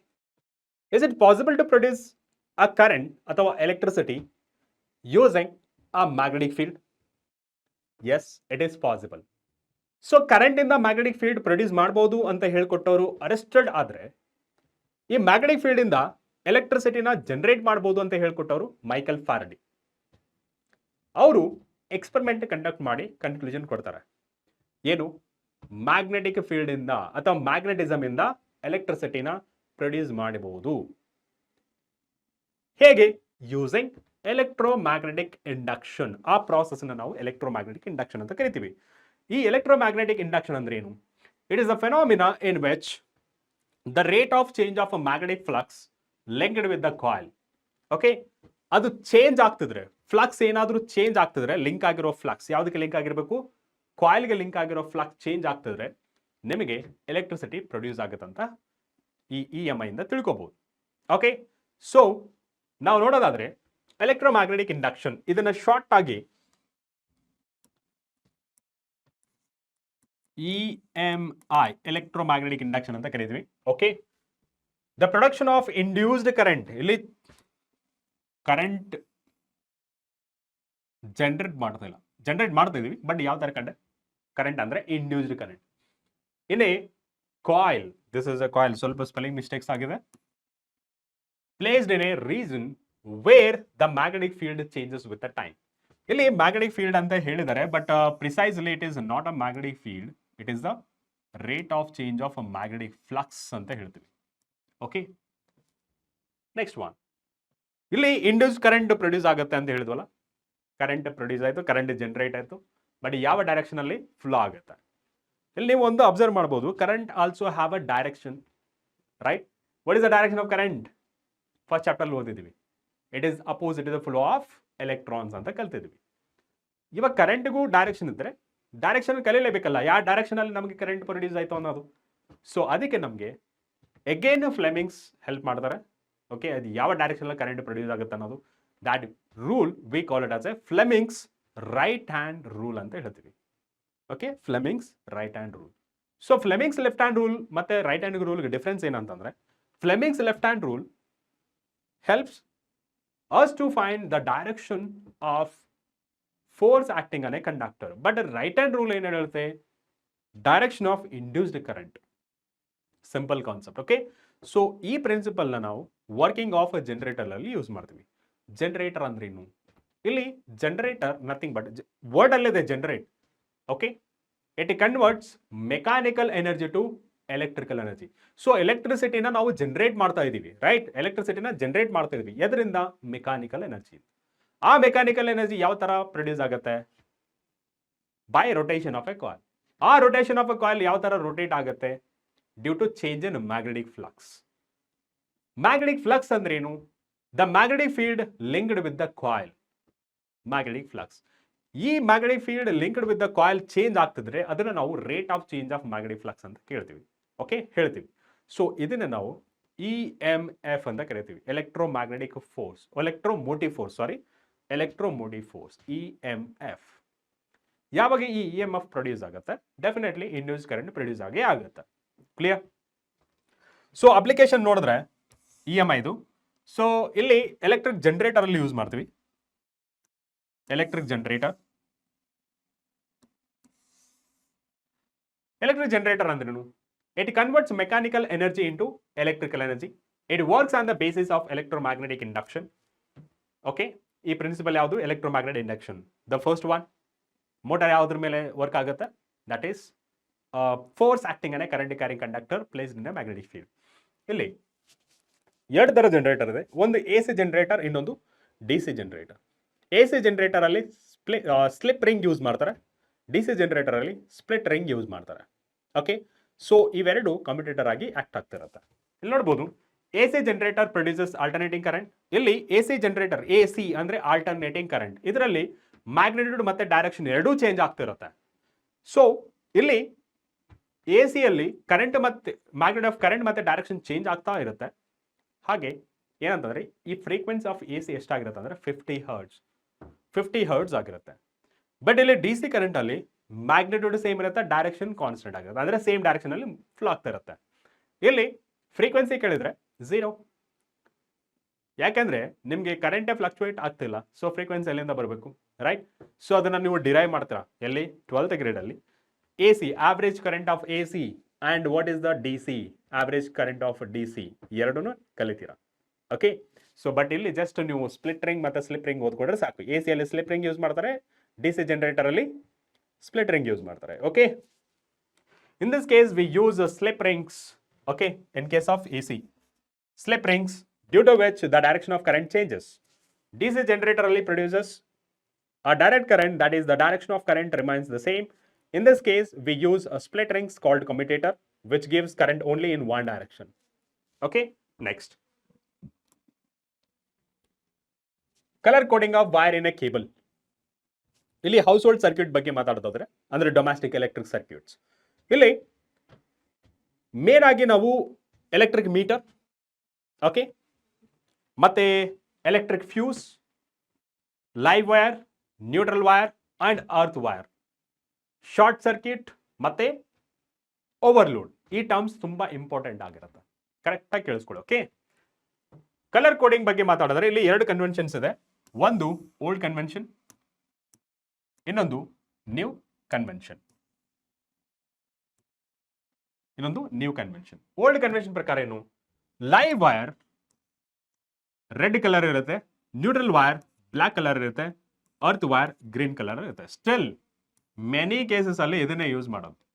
ಇವಾಗ ನ್ಯೂ ಕನ್ವೆನ್ಷನ್ ಪ್ರಕಾರ ಲೈವ್ ಅಂದ್ರೆ ಬ್ರೌನ್ ಕಲರ್ ಅಲ್ಲಿ ಇರುತ್ತೆ, ನ್ಯೂಟ್ರಲ್ ಬ್ಲೂ ಕಲರ್ ಇರುತ್ತೆ, earth green or yellow colour ಇರುತ್ತೆ. ಕಲರ್ ಕೋಡಿಂಗ್ ನೆಕ್ಸ್ಟ್ ನೋಡಿ, the colour coding of wires. ಏಕೆ ನಾವು ಈ ಕಲರ್ ಕೋಡಿಂಗ್ ಯೂಸ್ ಮಾಡಬೇಕು ಅಂದ್ರೆ, ನಾವು ಹೌಸ್ ಹೋಲ್ಡ್ ಸರ್ಕ್ಯೂಟ್ ನ ಯೂಸ್ ಮಾಡ್ಬೇಕಂದ್ರೆ ಸಾಕೆಟ್ ಆಗಿರ್ಬೋದು, ಪ್ಲಗ್ಸ್ ಆಗಿರ್ಬೋದು, ಸ್ವಿಚ್ ಆಗಿರ್ಬೋದು, ಇವನ್ನ ಸಿಮೆಟ್ರಿಕಲಿ ಕನೆಕ್ಟ್ ಮಾಡಬೇಕಾಗತ್ತೆ. ಸೊ ಅವಾಗ ನಮಗೆ ಕಲರ್ ಕೋಡಿಂಗ್ ಬೇಕೇ ಬೇಕಾಗತ್ತೆ. Okay, so first of all ನೋಡೋದಾದ್ರೆ the colour coding of wires help us to connect the switch, fuse, socket through the proper wiring in the circuit. ಏನಾದರೂ ಏರ್ಪೇರ್ ಆಯ್ತಂದ್ರೆ ಎಲ್ಲ ಬ್ಲಾಸ್ಟ್, ಯಾವುದು ಉಳಿಯಲ್ಲ, ಬರ್ನ್ ಆಗ್ಬಿಡುತ್ತೆ, ಎಲ್ಲ ಎಲೆಕ್ಟ್ರಿಕಲ್ ಅಪ್ಲೈನ್ಸ್ ಫ್ಯೂಸ್ ಆಗ್ಬಿಡುತ್ತೆ. ಫ್ಯೂಸ್ ಅಂದ್ರೆ ವರ್ಕೇ ಆಗಲ್ಲ, ಕೆಟ್ಟೋಗ್ಬಿಡುತ್ತೆ ಅಂತ ಅರ್ಥ. Okay, next, the live wire is at higher potential. ಇಲ್ಲಿ ಕೇಳ್ತಾರೆ ನಿಮ್ಗೆ ಲೈವ್ ವೈರ್ ಎಷ್ಟಿರುತ್ತೆ, ನ್ಯೂಟ್ರಲ್ ವೈರ್ ಎಷ್ಟಿರುತ್ತೆ ಅಂತ. ಸೊ ಇಲ್ಲಿ ಬರೀತೀನಿ, live wire 220 volt, neutral wire 0 volt, ಇದು ಸಹಿತ 0 volt. Okay, so live wire is at higher potential of 220 volt whereas the neutral wire is at a ground potential of 0 volt. Overloading, ಇಲ್ಲಿ term ಬಂದು ನೋಡಿ, overloading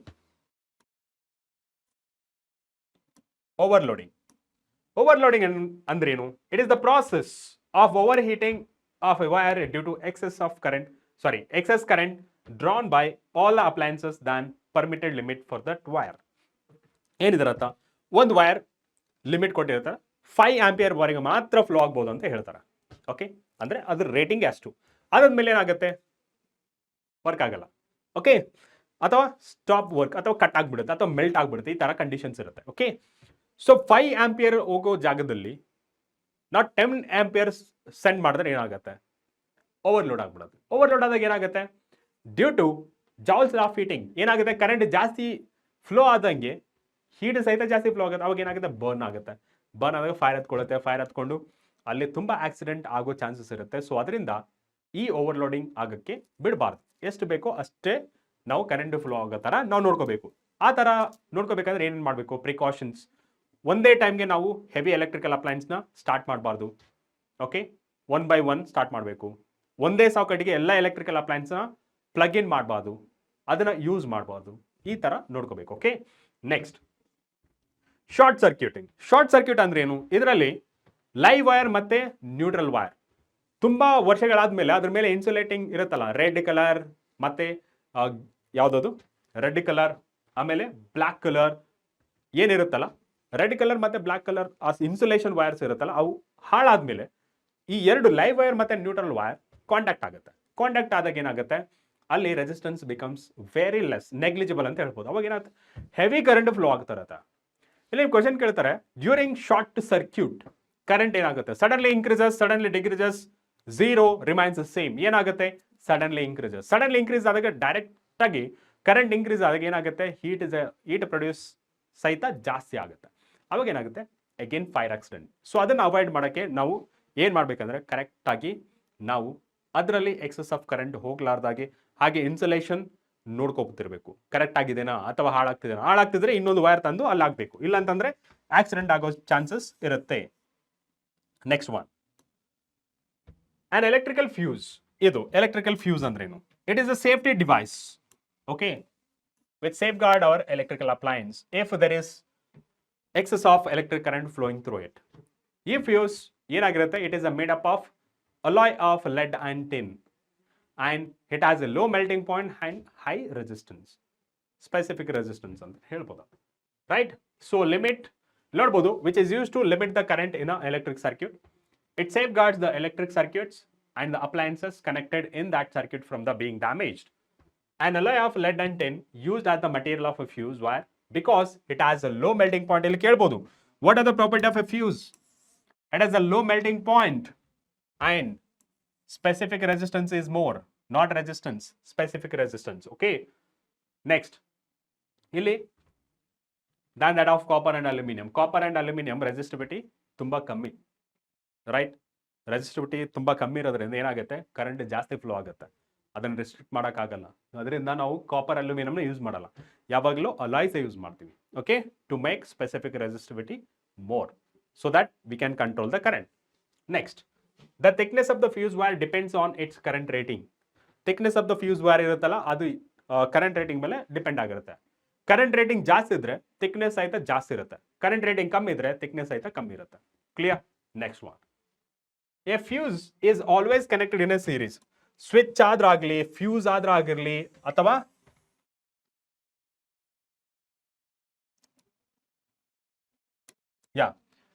fuse ಆಗೋದ್ರಾಗಿರ್ಲಿ ಮತ್ತೆ switch ಆದ್ರೂ ಆಗಿರಲಿ, ಇವು ಯಾವಾಗ ಕನೆಕ್ಟ್ ಮಾಡಿರ್ತಾರೆ ಅಂದ್ರೆ ಲೈವ್ ವೈರೇ ಕನೆಕ್ಟ್ ಮಾಡಿರ್ತಾರೆ. ಯಾವ್ದಾರು ಕನೆಕ್ಟ್ ಮಾಡಿರ್ತಾರೆ, ಸೀರೀಸ್ ಅಲ್ಲಿ, okay. Fuse provided with electrical appliance to protect the against electrical faults must be current rating slightly higher than maximum current that can be drawn by the appliances before being overheated. ಇಲ್ಲಿ for example current rating ಒಂದು ಅಪ್ಲಯನ್ಸ್ದು 10 ampere ಕೊಟ್ಟಿದ್ದಾರೆ ಅನ್ಕೊಳ್ಳಿ, okay. Fuse rating ಎಷ್ಟಿರಬೇಕು, okay, ಅದಕ್ಕಿಂತ ಸ್ವಲ್ಪ ಜಾಸ್ತಿ, ಸ್ವಲ್ಪ ಅಂದರೆ 11 ಆ ಥರ ಇರಬೇಕು. ಒಂದು ವೇಳೆ 20 ಇತ್ತಂದರೆ 21, ಸ್ಲೈಟ್ ಆಗಿ 3 ಇರಬೇಕು, ಅದರ ಅರ್ಥ, ಓಕೆ. ನೆಕ್ಸ್ಟ್ ಒನ್, ಸ್ವಿಚ್ ಅಂದ್ರೇನು? Switch is on off device for the current in a circuit, it connected in the live wire. Just ಹೇಳಿದ ತಾನೆ. Next last one, that is earthing. To avoid the risk of electric shock, the metal body, ಯಾವುದಕ್ಕೆ metal earthing ಎಲ್ಲದಕ್ಕೂ ಕೊಡಲ್ಲ, ನೀವು ನೋಡಿರ್ಬೋದು, okay. Earthing ಎಲ್ಲ appliances ಕೊಡಲ್ಲ, ಕೆಲವಕ್ಕೆ ಮಾತ್ರ ಕೊಟ್ಟಿರ್ತಾರೆ. ಅವು ನೀವು ಅಬ್ಸರ್ವ್ ಮಾಡೋದು, ಆ ಅಪ್ಲಯನ್ಸಸ್ ಮೆಟಾಲಿಕ್ ಬಾಡೀಸ್ ಆಗಿರುತ್ತೆ. ನೀವು ನೋಡ್ಬೋದು, the metal body of electrical appliance is earth. It is necessary to remove paint from the body apart way the earth connection is to be made, okay. Earth ಯಾವುದಕ್ಕೆ ಮಾಡಿರ್ತಾರೆ, metallic bodies ಮಾತ್ರ earthing ಮಾತ್ರ ಮಾಡ್ತಾರೆ. ಯಾಕೆಂದ್ರೆ it is consumes heavy energy, ಅಂದರೆ power ಸಪ್ಲೈಲಿ ಜಾಸ್ತಿ ಆಗ್ತಿರುತ್ತೆ, ಅಮೌಂಟ್ ಆಫ್ ಕರೆಂಟ್ ಸಹಿತ ಜಾಸ್ತಿ ಹೋಗ್ತಾ ಇರುತ್ತೆ. ಸಪೋಸ್ ನಾವು ಅರ್ಥಿಂಗ್ ಕೊಡಲಿಲ್ಲ ಅಂದರೆ ಏನಾದರೂ ಸಮ್ ಫಾಲ್ಟ್ ಆಯ್ತು ಅಂದ್ಕೊಳ್ಳಿ, ಅದನ್ನು ಟಚ್ ಮಾಡಿದ್ರೆ ಏನಾಗುತ್ತೆ, ಹೆವಿ ಕರೆಂಟ್ ಫ್ಲೋ ಆಗ್ತಿರೋದ್ರೆ ನಮಗೆ ಶಾಕ್ ಹೊಡೆದು ಸಾಯೋ ಚಾನ್ಸಸ್ ಇರುತ್ತೆ, ಅಂದರೆ ತುಂಬ ಡೇಂಜರಸ್ ಆಗಿರುತ್ತೆ. ಸೊ ನಾವು ಅರ್ಥ ಮಾಡೋದ್ರಿಂದ ಏನಾಗುತ್ತೆ ಅಂದರೆ ಲೀಕ್ ಆಗ್ತಿರೋ ಕರೆಂಟ್ ಏನಾಗುತ್ತೆ, ಸೀದಾ ಗ್ರೌಂಡ್ಗೆ ಹೋಗ್ಬಿಡುತ್ತೆ, ಅರ್ತ್ಗೆ ಹೋಗ್ಬಿಡುತ್ತೆ. ಅವಾಗ ನಾವು ಟಚ್ ಮಾಡಿದ್ರು ನಮ್ಗೆ ಏನಾಗಲ್ಲ, okay. So that is the importance of earth ಅಥವಾ ಅರ್ಥಿಂಗ್ ಅಂತ ಹೇಳ್ತೀವಿ, ಓಕೆ. ಸೊ ಇಷ್ಟು ಹೇಳ್ತಾ ಇವತ್ತಿನ mind map and summary series ಆದ magnetic effect of electric current ನಿಮಗೆ ತುಂಬ ಚೆನ್ನಾಗಿ ಅರ್ಥ ಆಗಿದೆ ಅಂತ ಭಾವಿಸ್ತೇನೆ. ಸೊ ಮತ್ತೆ ನೆಕ್ಸ್ಟ್ ವಿಡಿಯೋದಲ್ಲಿ ಸಿಗೋಣ. ಅಂಟಿಲ್ ಟೇಕ್ ಕೇರ್, ಬಾಯ್ ಬಾಯ್.